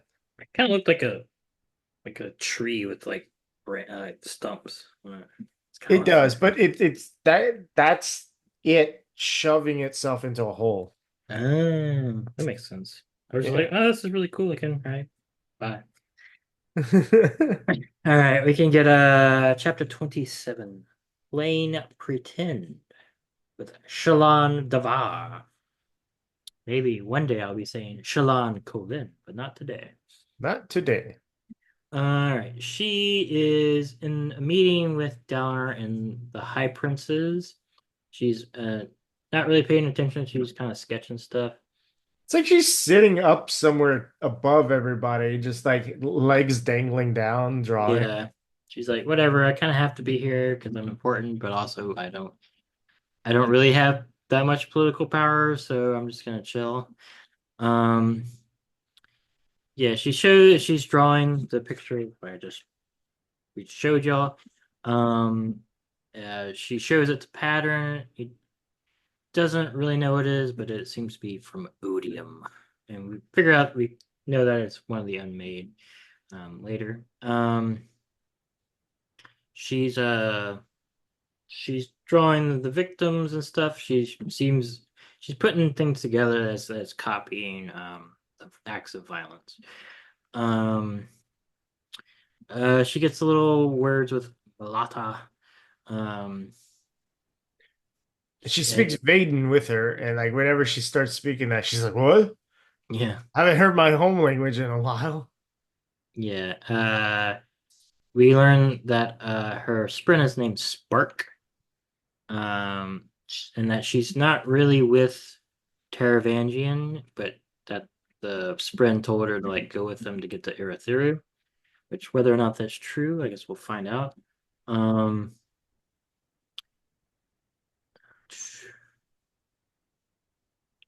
yeah, ILA shows up with Amaram. yep. And this is This where is where they ask Elokar to ratify Amaram as regent and heir to yeah, House Sadius. which he does reluctantly because he has no political like there's no laws to kind of stop it. And basically Amram's like, all right, you want me to bring up on charges? Cool. Let's do that after the world doesn't end. And like you'll see that I was correct at the ends justify the means, which is what Taravangian was doing. So we got some more you know, gray morality. Um, and then she's like talking with Adolin. Shalon's like talking with Adolin about Amram, and then Adolin's like, "Oh yeah, you know how he got his shards, right? Uh, kind of Kaladin killed that dude, and then he got the shards from Kaladin. That's kind of his whole deal. I like that he's like, "It's like, yeah, it's kind of the whole thing about Kaladin. You didn't know that?" And she's like, "Shit, I'm just not gonna think about that." Um, Yeah, that uh, was funny. yeah, I like that. She's like, Aelin, you go to the. I don't really want to look at horses anymore. I'm kind of over that. You go do that if you want to do it. Um. Oh, yeah, she finds pictures that she doesn't remember drawing. Ooh, scary. Ooh, and then it's not this Yeah, one, that was but the horses and the twisting corridors. yeah, And which I we saw. think the one at the beginning of this chapter. Yeah. And then she starts. Last thing she gets her people to start doing stuff for her, which is going to be looking for the void spring. Yeah. We're getting And, there. and it's not this part where um patterns like you do remember who you are, right? Like I think that's later on in that thing. But she's like starting to lose herself a little bit about like who she is. I think it's I think late. it's yeah, I think it's later. But yeah, so that's that. Um, Chapter 28. yep. Unless you have another option. Oh no. That's I don't have another option. I must push forward. We get some Dalinar chapter. Um this is basically Dalinar being bad at politics. Azer is not going to do their stuff. Uh, Queen Finn is really not going to do stuff. Like they're basically refusing their alliances. It seems like they're also maybe making treaties with the Voidbringers, both of them. Um, I like when Dalinar takes a chair and sticks it to the wall with Stormlight and climbs onto it to look through essentially what's a air conditioning duct. yeah, so he has not the lashings, but or is it a lash? No, I can't be. It's the other Kaladin power. Yeah. It's No, it's so lashings are gravity, right? yeah, yeah. I mean, is that not gravity? I think Or it's is like it adhesion. adhesion? Yeah, Adhesion. yeah. Yeah. Because I think yeah, because he has gravity and I think so.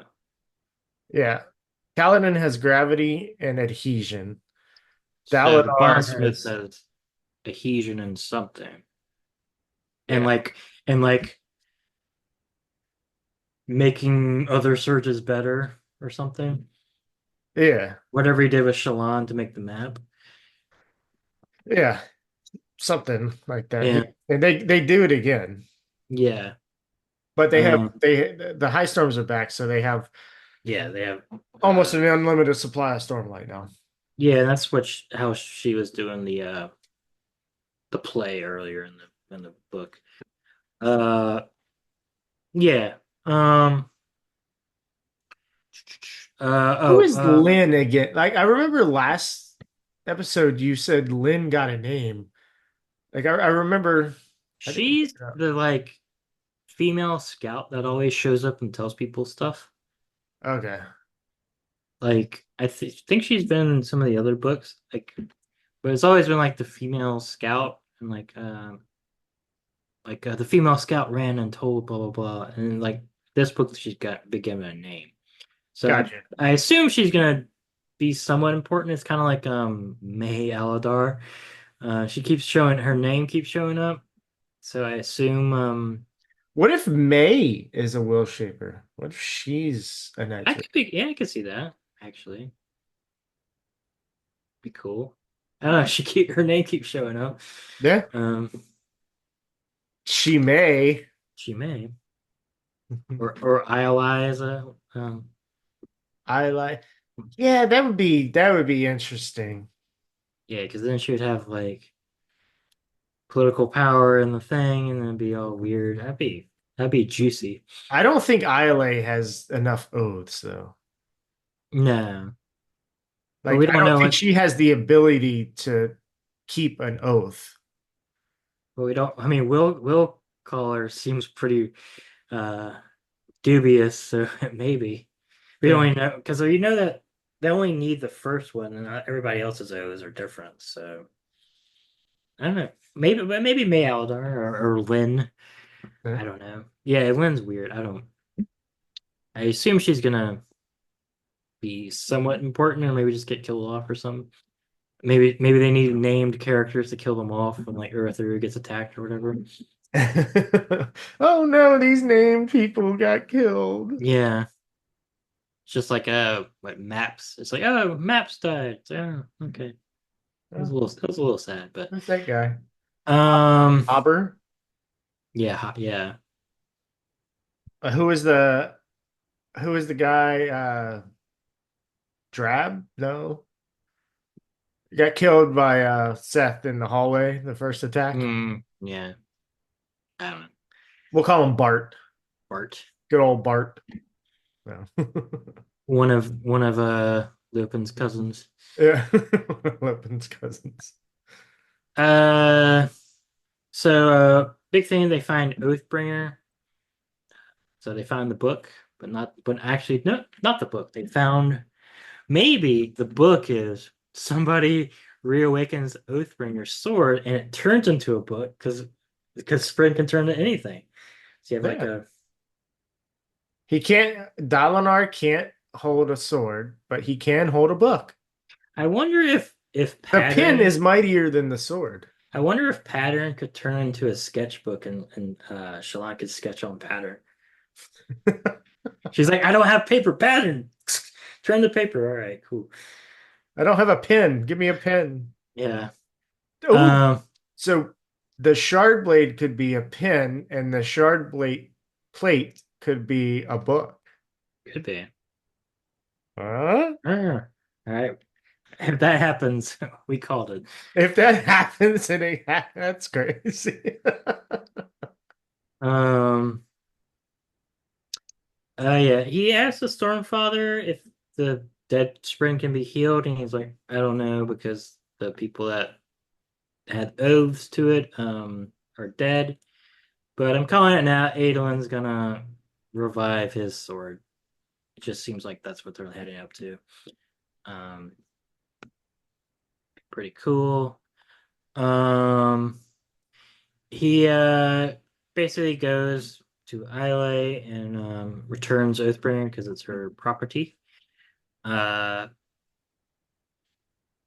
and he talks to Amaram. Amaram's like, dude, Dalinar, we've all done some crazy stuff. We murdered a bunch of people to get the kingdom together, and you're like saying, "Oh no, I killed like 5 guys to get the shard plate and blade." Uh, calling Kettle black a little bit, and we've seen through the flashbacks he's not exactly wrong, and Dalinar kind of acknowledges it too. Yeah. Um,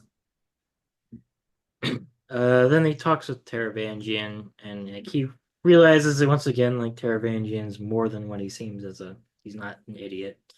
Um, Yeah. Again, they bring up this idea that, you know, Dalinar's brought it up with, I think, Kadash.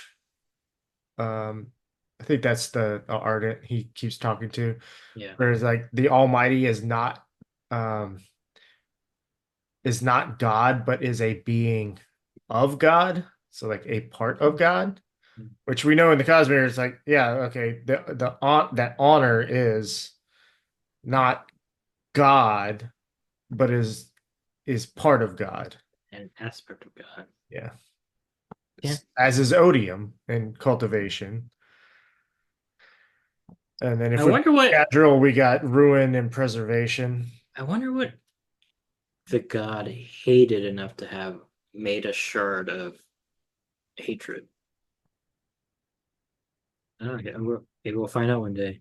Yeah, I wonder maybe. if there's other gods. Do we know? There's if it was I think it was just one. just one. Yeah. So what he hated, I don't He, know. he hated Cthulhu. Cthulhu shows up. It's like, what's up? uh, I'm then we get a public. parable. I'm public domain. So guess what? I could be in the Cosmere. The Yeah. great old ones versus Wit and the Shards. That'd be cool. I'd rate that book. Um, Get a parable of the four hogmen. hmm? After the talk about the Almighty being God or not being God, Teravangian and Dalinar talk about a parable about the four hogmen, where one was innocent but three were guilty. Yeah. And it's So like, what is the landlord supposed to do? And Teravangian says, I'd hang them all. And but the landlord imprisons all four. and just like Mike from Breaking Bad, he says, no half measures. Yeah, Gotta murk them kill all. kill them all. Which bit brutal, but I can see the point as well. And it also gives Dalinar a little bit insight. He kind of lets his diagram peek through a little bit. That Teravangian is not the weak king that he lets on people. And I'm pretty sure at this point, Teravangian still wants to kill Dalinar. I don't know. I wonder if it's gone too far and he wants to like control Dalinar. Yeah, Because I don't know what killing him would do. I mean, maybe if he became head, then he could like convince the other things to open up the way gates and stuff. both gates. Oath gates, sorry. Wheel of time. They're the same thing almost. But not We really. don't we don't have any trefoil leaves. It's true. Uh yeah. I don't know. Oh, we also get that he can now uh communicate the visions between people. And he's like, oh, I can now talk to people directly in high storms. Guess what? The queen's gonna be get a crazy vision. So he basically has Skype now. Yeah. So he can start doing podcasts. Yay! Let's do the podcasts. Maybe Oathbringer is not a book; it's a preface to a podcast. So Yes. it's just a really long intro to a podcast that he's doing. Well, we already know that Yasna created this podcast. It's true. She used soul casting to create the paperweights. That is that is canonical. Yes. It's quotable. It was in what? The Way of Kings? Mhm. Yeah, it's in that book. So yeah, yeah, that's pretty cool. The showing being able to show this visions to others during a high storm. It's pretty cool. Yeah. Um I and wonder how this many. I don't think he can do any like like a bunch of people probably. So he could do like a whole group chat. yeah, get a whole team chat going on. This quote was really good. Sometimes a hypocrite is nothing more than a person who is in the process of changing. Yeah, I like that Uh, one. I really like that, and it's funny because I was reading something um, recently. There's a writer named Kyle Creek. Um, his pen name for a while was the Captain, um, and he's written a few books like "Feel Free to Quote Me," "Speech Therapy," and uh, "Fucking Quote Me" or something. No, sorry, "Fucking History." Um, but he has like a Substack mailer that goes out, and one I read recently, it was like, do you know the difference between a choice and a mistake? And oftentimes what we think are mistakes or were choices at the time, and we can't label them mistakes because we didn't have the knowledge we have now when we made that choice. Yeah. The mistake would be knowing what we know now and still choosing what we did in the past. Yeah, it's like the whole Monday morning quarterback. It's like, yeah, if I knew the play was not going to work, I wouldn't have called that play, but I thought at the time it was the best one to do. Yeah. It's kind of what confirmation bias. You're like, oh, it didn't work, so it was wrong choice. Yeah. Yeah. So I like that. Good Yeah, stuff for life and thinking. yeah, I like Taravangian being a more active player in the narrative. For the rest of the what we've read, he's been very much in the background, and he's really interesting. So I'm excited to see more of him being an active participant, um, because he's cool. All right, chapter 29, no backing I down. will say I'm not going to say what, but we do get more of him. 'Cause I unfortunately remember some big things. Oh, hey, that's good to know. We get some Shalon Davar. Um, we're looking. She's like, We got the weirdest name of all, Glurv, in this yeah, chapter. mhm, yeah. Uh, they're basically searching for the evil Spren. She's dressed as Vale, and they don't know it's Shalon. They did think she's working for Shalon. There there was a man that was hanged a couple days ago for killing somebody in a bar fight. So they're looking to see if anything like that's happened. She sees they find a guy hanged. Um, and then Glurv is trailing the killer. She dashes after them. They're trailing the target. And they find like a room with a pit. They're like, all right, well, we should get some backup. She gets Adolin for additional protection and stuff to get people. She turns into Shalon for Adolin, but she has her light weaving over her veil costume. So that's that, because she doesn't want Adolin to see Veil. Um, Adolin comes with a sharp plate and bridge 4, so that was also Renarin. Yeah. Um, they go into the pit. Uh, they find this room covered with murals and depiction of the heralds and stuff like that. Um, Like I thought on one wall it was like the Almighty, and then the other was cultivation. yeah, yeah. There's a bunch of murals and stuff. Uh, Discovered they library. There's a decayed library, so it's very sad. They should have read Mistborn and wrote stuff down on steel, Yeah. because steel cannot change. But she does, she's like, I wonder if we can get like soul casters in here to preserve the other remaining books. So she's like, nobody touch any more books. Yeah. There's a huge uh black mass glistening like tar. Oh no, it's Ra Shafir, Yeah, the Midnight Mother. It's an Resha. unmade It's almost Reshafir. like Reshaper, but Reshafir. Yeah.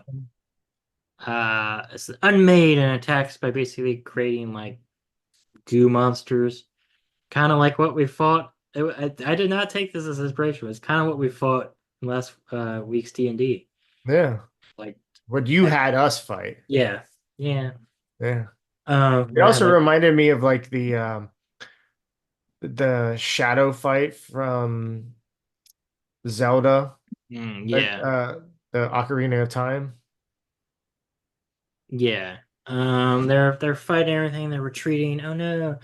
Uh, she's using light weaving, but they're getting overwhelmed.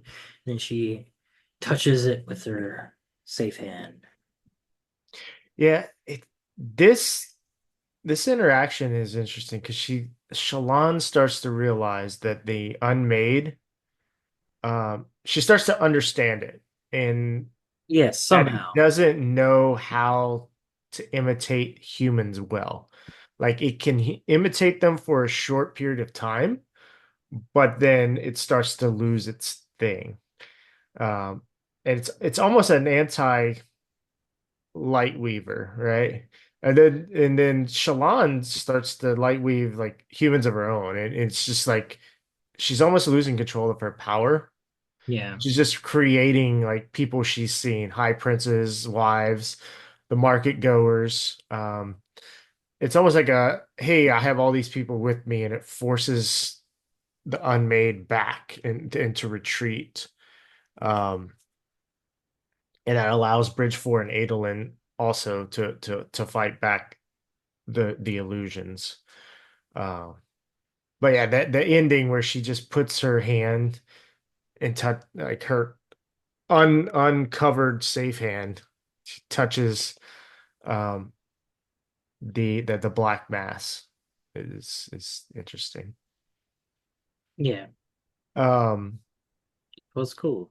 it actually it kind of reminds me of Mashadar. Yeah. And So it's also going back like to you've mentioned it before, Brandon Sanderson does horror really well. And this is kind of horrifying for most of these people that are down there. Like, oh my God, I got all these illusions are just like what the heck is happening? So unfortunately, Bridge 4, Adolin and Renarin included, all know that Shallan can create illusions now. true. Uh, Also, Lynn is here, so we get more of her. Lynn's there as well. Yep. Oh yeah, she is. So yeah, she's. And got did Gaz and Vatha and Red all come as well? I think so because they went and got Bridge 4, so it makes sense that they were fighting. Yeah. Um, Ooh, the next chap. Ooh, yeah. Okay. Next chapter I've got got theories. the oh next chapter and the final chapter, chapter 32 as well. So All right, cool. We can go on to the next chapter unless you got anything. Mother of Lies. Mother of Lies. Um, this is another Shalon Davar chapter. Basically picks up right afterwards. She is like mind melding with the Night Mother. Mo Um, Midnight Mother. Midnight Mother, whatever. It's with Rashafir. Um, it's like it's fascinated by humans and drawn to violence, so it's like kind of copying stuff. It starts to try to force pattern out of her and bond with her, which is really cool. But she and Pattern Link hold tight the bond, and she attacks it using Stormlight. It was she realizes she gets a bunch of like exposition dump because she's like mind melded with it. She realizes that it was being trapped. It got trapped by a light weaver eons ago or whatever, and it's afraid of being trapped again. So Rashafir's natural enemy, as you said, is kind of the anti light weaver. So Shallan is a perfect counter to it. Um, she's like um, she's gonna do it, but then she kind of like wavers a little bit and is able to escape. Um, but she knows that it is not here anymore. It's chased away from Irithiru. Her side quest is complete. Um, and then we have like we found a bunch of loot. We went to the Dragon's Hoard. We got a bunch of coins. Well, I wouldn't necessarily they say it's useful for that because it's said it's the column is adorned with it, so they're like in the column. Yeah, you could probably, So but it's probably a fabric I of think some it's sort. a Fabrial device and it needs all these. So Yeah. I mean, sure you can pluck them out, but So I wonder how you would reinfuse the stormlight into it. Maybe cool. Well, there was a hole, so maybe you could like mirrors or something. I don't know. yeah, or the anti-stormlight, the other energy source that we've seen but know Yeah. nothing about. We've seen twice. I just meant if the Radiance made this a Fabrio and Well, they embedded the gems into it, like they're probably able to be popped out or something, but there would have to be a way to reinfuse those gemstones if they're just yeah, permanently in there. well, we've already seen other Fabrials inside of her through the elevators. True. Yeah, has to be So, somewhere. uh, yeah, here's one theory.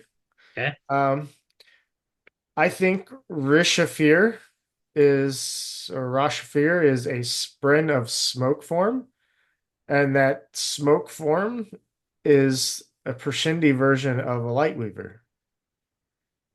That makes sense. Because we do know that uh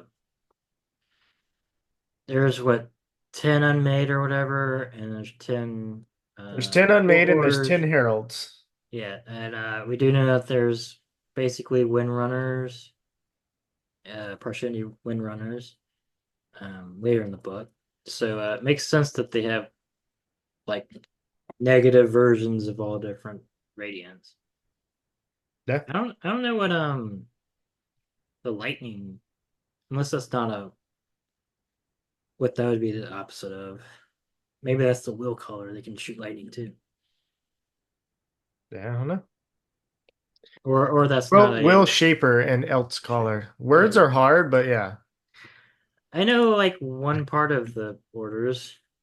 Once we get actual people that like are in those, maybe I'll remember. Yeah. I'm not gonna bust your nuts on it too much. Except you are. No. Yeah, it says moving like smoke. So it seems like you're might be correct. I like Yeah. it. I like it. Um I'll I label do theory here. So whenever I search these things for theory, I do think it would have been kind of cool if Shalon got bonded by this thing in like pattern diet or whatever. that would be so sad. It would have been sad, but it would have been really interesting. Hey, right now, like this is one of my Uru theories. Yeah, I'll allow it. Oh, no, cool. I don't have Yeah, to. I don't have to leave. I don't have to leave the podcast. yeah, I'll allow it. I mean, that was a clever one. Yeah, Yeah. enough. Cover enough. Um, Next yeah, chapter. yeah. We can chapter 31. We're getting close to the end. Um, demands in the storm of the storm. Kaladin POV. They reach a bigger city, Revelar. Um, kind of funny. Kaladin is like, I've never really been to a city, like a big city before. I've been to the work camps, and they're like actually logically laid out. This one seems to have just kind of grown out from uh necessity and stuff, so it's not nearly as planned. It's taken over by the Kind of like Parsh. Baton Rouge. Yeah, yeah.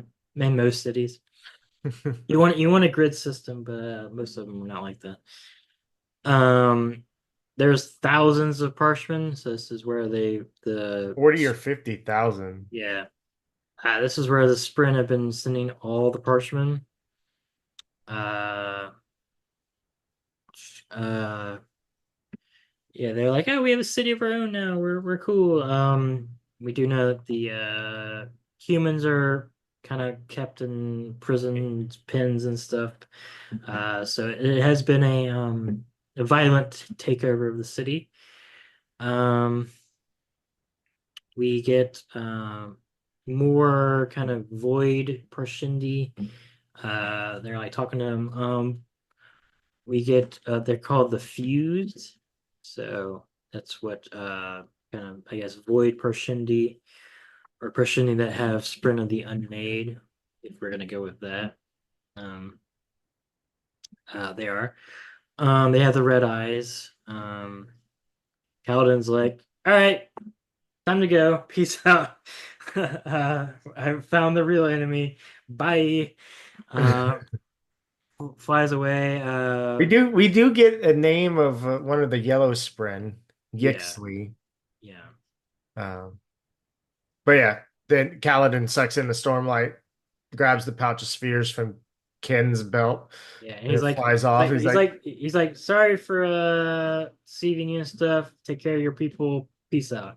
Wait, I don't know where I am or where Urithiru is, but Yeah. I'll fly to the Shattered Plains and take the Oath Gate.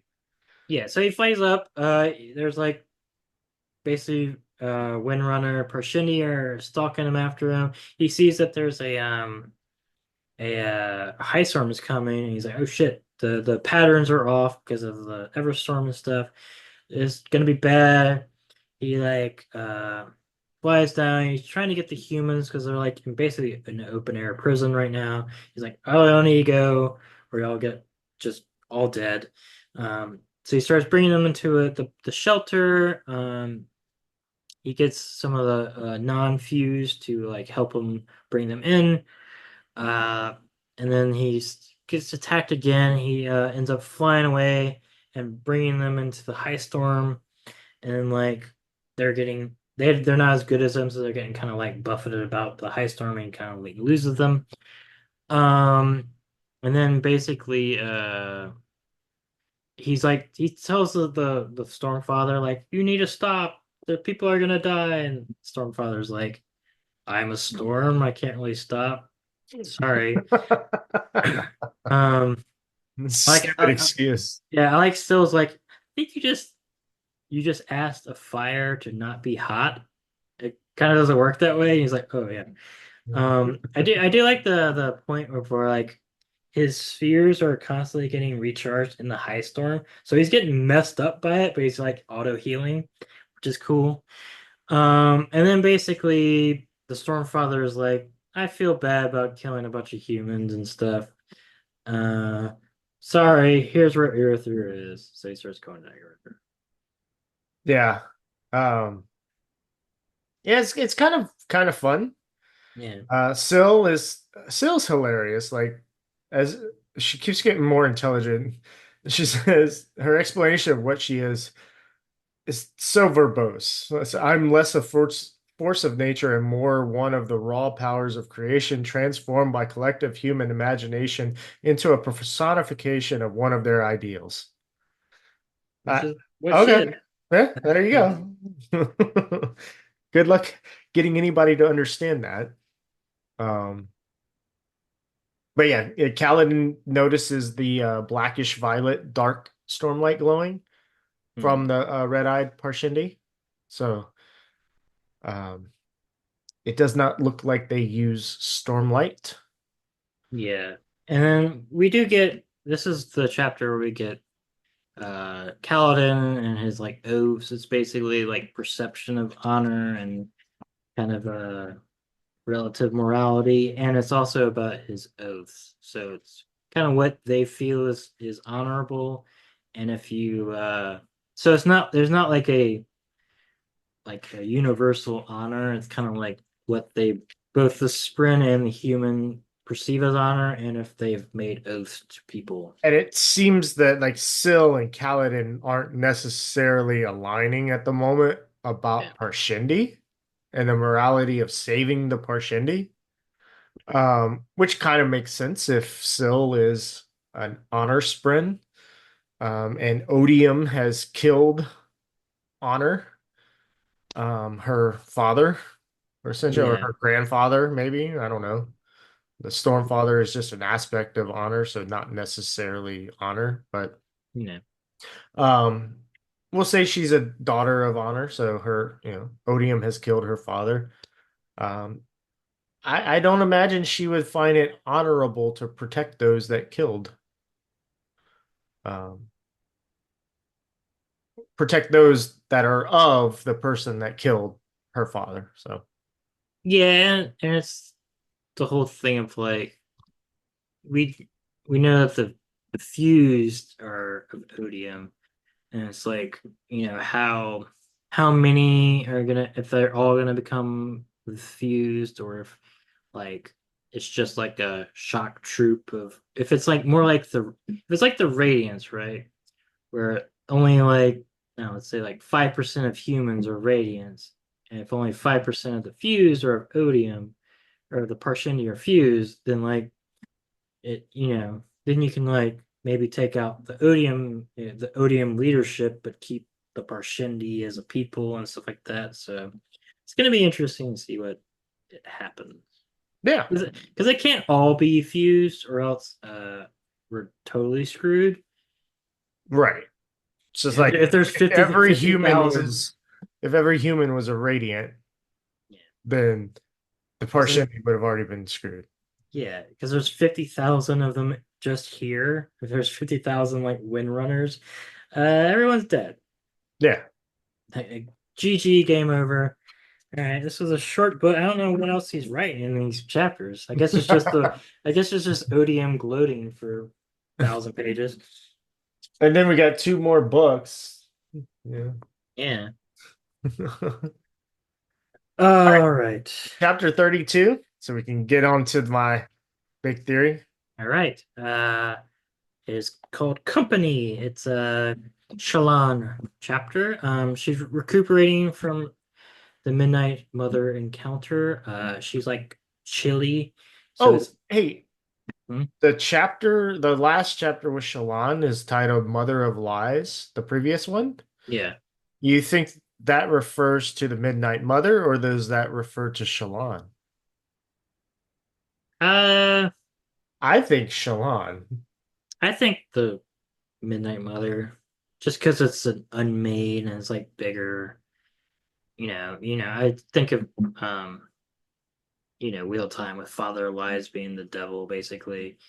It seems a little grandiose for Shallan to be the mother of lies. Um, but maybe. I mean, Uh, she's totally going to be the head person of any Lightweaver. Sure, but but if we're doing like the Light Weavers, then it would be the herald of the Light Weavers would be the mother of lies.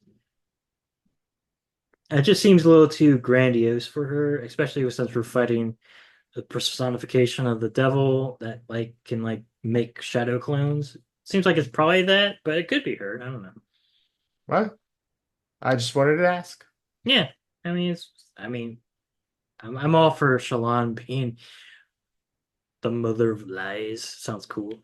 Um, yeah, she's recuperating. She seems to have been like touching it. Seemed to have like drained her and made her like chill and stuff.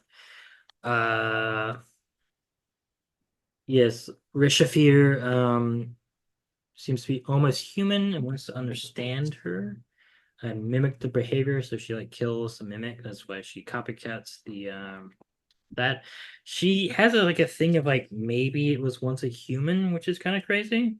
Yeah.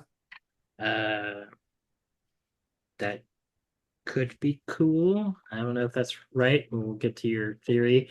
Um, then she's like, Adon's like, don't freak out, but we got somebody back. And she's like, yeah, it's Caliban. And he's like, no, it's Yasna. Dun dun dun. And Yeah. So along, several other people at their yeah, heads. several other people and Yasna. Yeah, Whoever the other people are, we don't quite know. I'm guessing Wit is one of them. Yeah, maybe. Um, so along with Shallan, when Shallan's explaining to Sabario about the Midnight Mother, she's like, maybe it used to be human. She says it was captured, whereas all the other unmade weren't. Um, and so here, here's my big theory for this part. Like, big theory. Okay. The unmade are Sprint of the Heralds. Okay. Um, and I was thinking Reshafir would probably match up. Well, if Reshafir is a anti-light weaver, then that doesn't hold up. But anyway, I was I wrote this as the theory that Reshafir would match up to Town, since they were both captured, Hmm. whereas all the others were free. Because we know all the other heralds, they sent Town to hell, and then they all stayed free.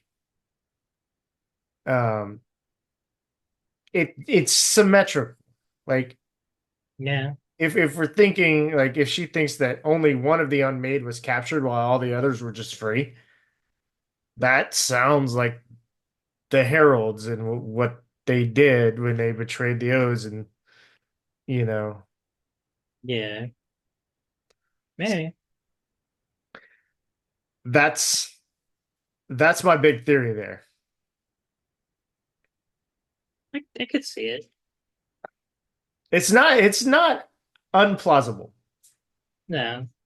You can also see the unmade being made by the Parshendi as they are like hating the heralds and stuff. They created it with their like collective ego of like, oh, we hate the Windrunner, so we made the Windrunner unmade or whatever.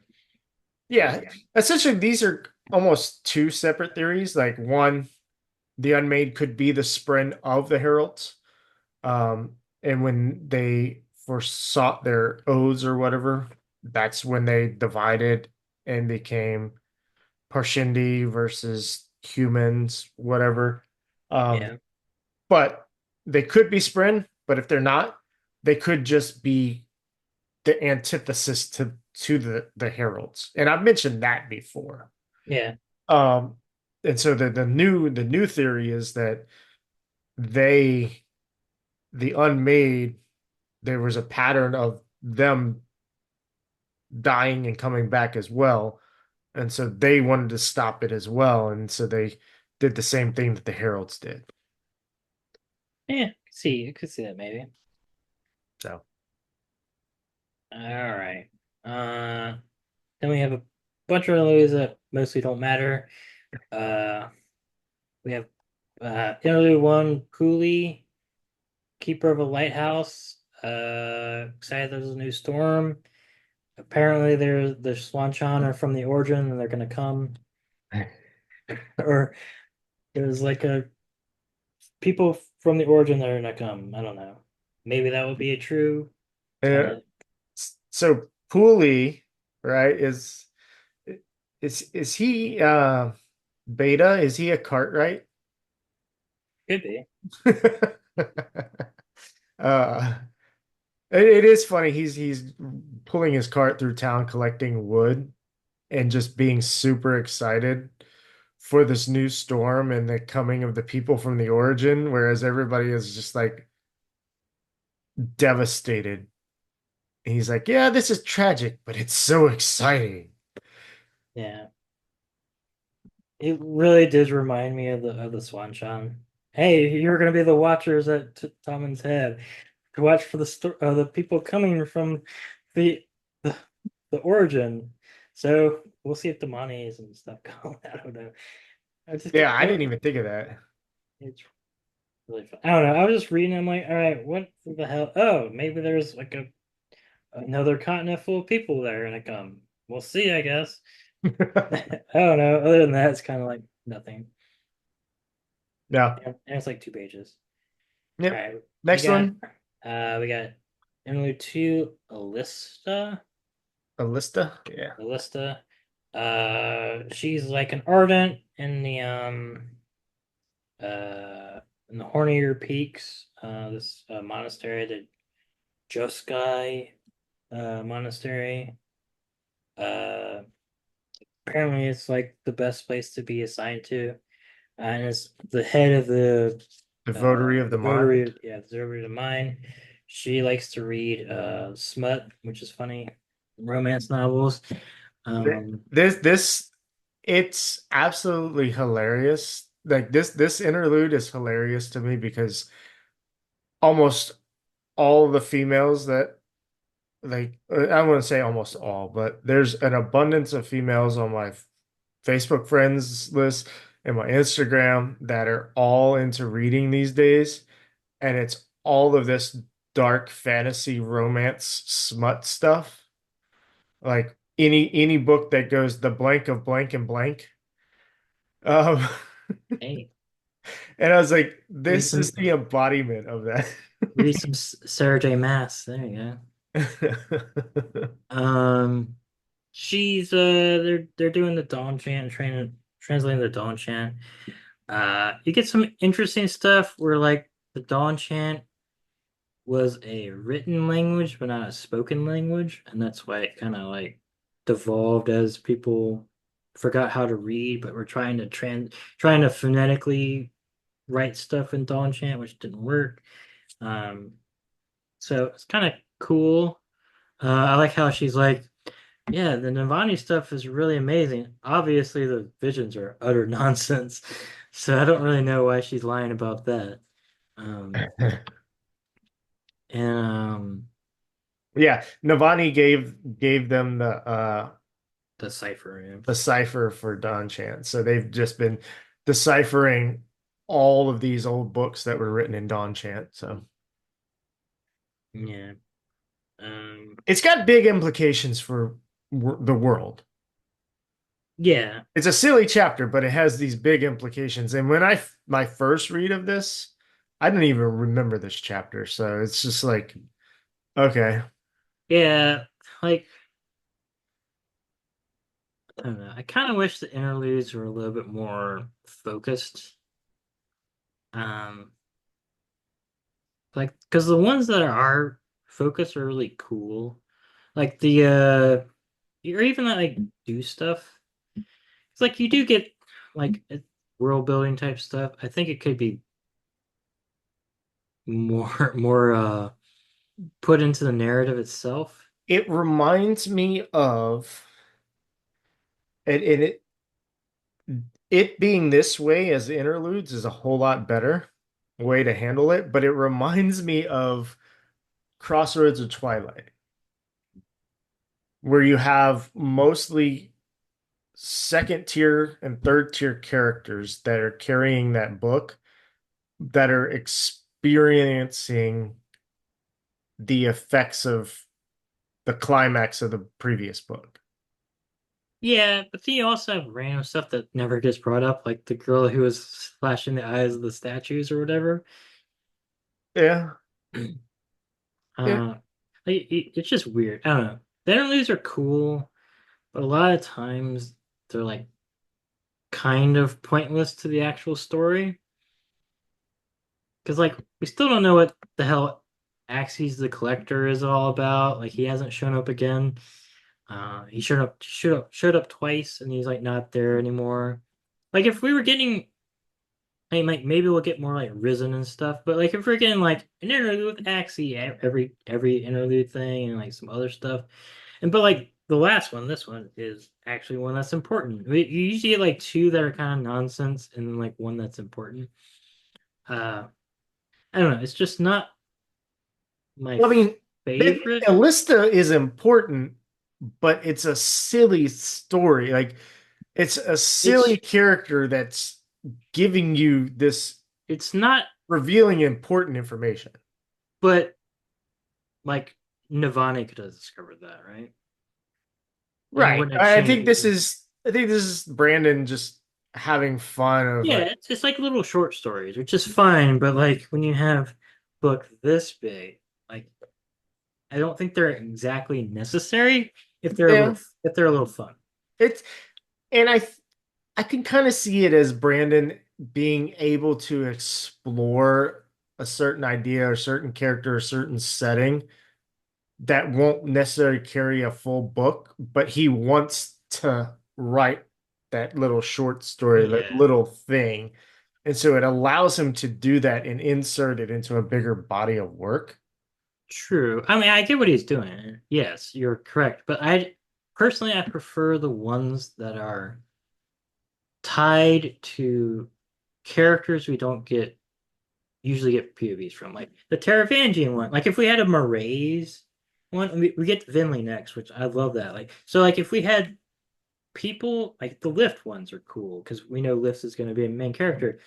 It seems like Risen's going to be a character that shows up more. So like those are all good, but the ones that are like just random people doing stuff, like if the Cobbler one that is important, but like if that was a Nile instead, like POV chapter, like that would be cool. All the Seth ones are good. Like there are good ones, and I think they exist for a reason, but I prefer them to be more characters we know or at least have heard of that we don't get their POVs that often. Personally. Yeah. I I get your uh, opinion there, and I agree with it on the first reads of these books. But on this read, I am interested. Like I'm like, oh, let me pay attention to like where I'm at right now. It's like I want to pay Yeah. attention to more to these to see how they connect. Because like a lot of times, whenever I would read, like when I read Wheel of Time, whenever he would have these things where it was like all these secret meetings, like the dark meetings. Yeah. Those are all cool. So I was I thought they were cool on my first read, but I was just like, okay, I wasn't trying to piece together, oh, who are these people? I'm just like, I'm fucking lost. I just got put in some foreign place that I wasn't expecting to be in. And it like it took me out of the story that like I wasn't trying to figure things out, right? But now I'm more in a place where I'm like I'm reading more into like every little thing. And that's an evolution of me as a reader, I think. yeah. And like they're not all the one-offs aren't bad. Like I really like the one with the Ardent and Elithcar that like starts the riots and stuff. But that has like plot implications on stuff. So like I don't know. And like though this one is interesting. It's just not super necessary, but maybe it will come up with the three languages and all like the written languages of Danchan and stuff. So maybe it will be important for something. And like the one with the two people like measuring the sprint, like that was interesting too. It's just not mm, quite necessary, No, I get it. in my opinion. Even if they are fun, it's just this book is so long, and these books are so long. You could cut a lot of the stuff, and Yeah. it would be fine. We get the Rhythm of the Lost, Vinley. Uh, they are looking for Eshonai. We got the Void Spren named Ulum. Ulim, Ulum. Ulim. Yeah. At We first, I find thought it was the Sprin that was bonded to Vinley, but she's not bonded yet. she's in Stormform though, so I think But that doesn't mean she's bonded. yeah, She doesn't have a bond with powers yet. But I think we see her Spren that's going to bond to her in the yeah, story. Whereas it looked like a small ball of white fire. It gave off little rings of light and trailed a streak behind it like a comet. yeah, I think that's going to be the Spren that she bonds. And it might actually have been the one that was bonded to Eshonai. yeah, maybe. Actually, I think it is because it was the one she spots leaving Eshonai's body. Hmm. But I totally skipped over all of the thing. Go, the sub. It's fine. They're basically looking for Eshonai's shard plate and blade. Uh, I will say I'm a little sad that they killed off Eshonai. I am too. She was a cool character. Um, I also think they could have made her fight more climactic if they were going to kill her off like this. Um, but we do get Vinley. We do realize that Eshonai fought and she would eventually free herself from the Void Sprint, which is interesting. That if you can like resist them and eventually like push them out of you. So That'll be fun. Um, I wonder who if Vinley's gonna. Vinley didn't seem like a warrior, so I wonder if she's gonna have the plate and blade, or whoever. Maybe the champ. Maybe they're getting it for the champion, whoever that is, because we don't know who the champion is yet. Um, but yeah, she finds the small ball of white fire, gave off little wings of light, and trailed a streak behind it like a comet.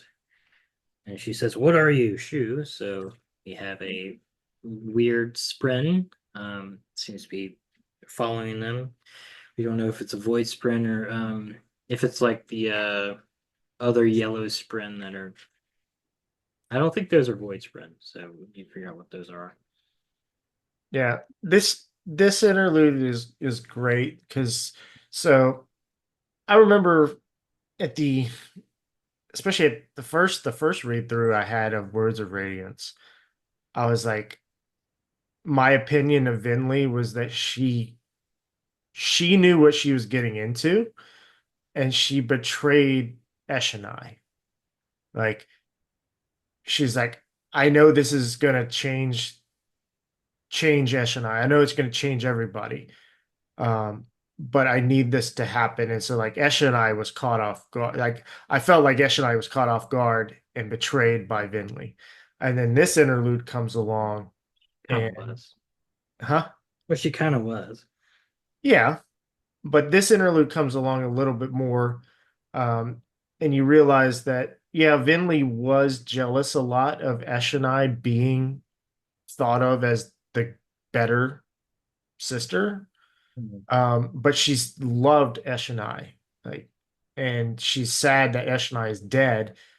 She's also wondering, like, she's realizing that these Spren that have come and visited her took advantage of her and used her.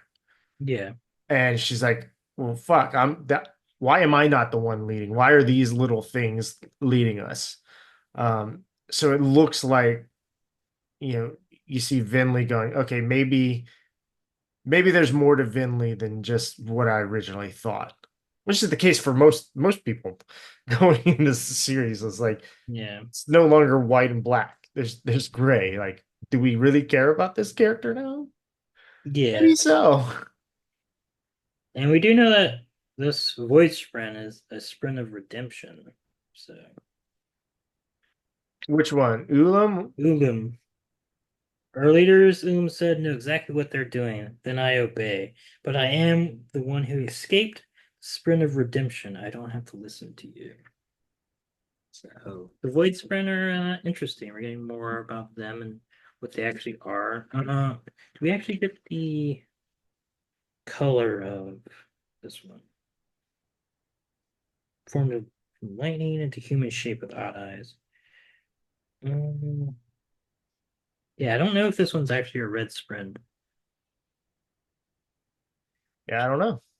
But yeah, she's able to also do the Rhythm of the Lost and like kind of do some old rhythms because we were in the previous book we were seeing that they were doing like the rhythm of domination and shit like that. They were only able to do kind of like aggressive forms.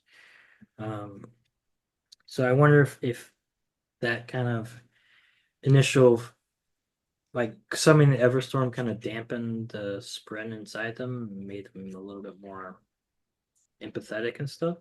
We'll see. I don't know. She did mention that it's harder for her to attune to the older rhythms. Yeah. So Uh, But yeah, this is also where we get that reason why they don't mess with the dead is because of the the humans Gem used to Hearts. get the gem hearts out of them and defile the dead, which is pretty messed up. And I'm very curious why the Alethi don't know about this because they would have totally done it. Yeah. Seems like the Alethi just don't didn't care about learning anything about the enemy. It's so Yeah. strange. It's so strange. I don't know. Whatever. I think it's one big plot hole of this book of the past two books about how little the Alethi know about the enemy they fought for 6 years. But whatever. It's Maybe it's something related to how the slave form. maybe like, but like no, they would have like dissected the warrior form and stuff. No, I'm saying like the slave form, their minds were altered, and so they forgot a whole lot of stuff. So maybe something similar happened to the Alethi where they forgot. No, no, I'm saying when they were fighting in the Shattered Plains, they would have like dissected Parshendi and like learned about their anatomy. Is that something people usually do in war? Yeah, when you're fighting um a race of people you don't know anything about, you'd and like they can suddenly grow carapaces out of themselves. Yeah, you would have Okay. that would have been research. I mean, not to get dark, but World War II, the Nazis and the Japanese did a lot of experimenting on people. Yes, they did. Uh, Knowledge is power. It's just weird. We can get rid of that. I will say part two, the new beginnings sing. You get Shallan, Yasna, Dalinar, and all of Bridge 4, so no Kaladin. Yeah. Um, which is, I wonder what that means with Bridge 4. If it's just gonna be we're gonna get like Teft and then Rock and then a bunch of people. So that would be interesting. Yeah, Do we have are we doing all of part two? I think so. It's not as big as part one. Um, it'll be, I mean, it's like 260 pages on the ebook. I don't know how many pages in the hardback there. But yeah, I plan on having part two as a whole. Okay. Um, so it's about 236 pages. Yeah, I think that's doable. That's doable. How many pages was the first part? 300 something? 341. Yeah. So So, it's like 70 less pages. yeah. Yeah, I think it's doable. All right, man. That's So, all I got. yep, that's all I've got. If you've made it this far, thank you. Like, follow, subscribe, leave us a rating or a review if you like. All those things help us. Visit our sponsor over at mudcatwhiskers.com. Use code paperweights to save yourself some money. Um, and we will see you next week for part two of Oathbringer. Yeah. Later, Justin. Later.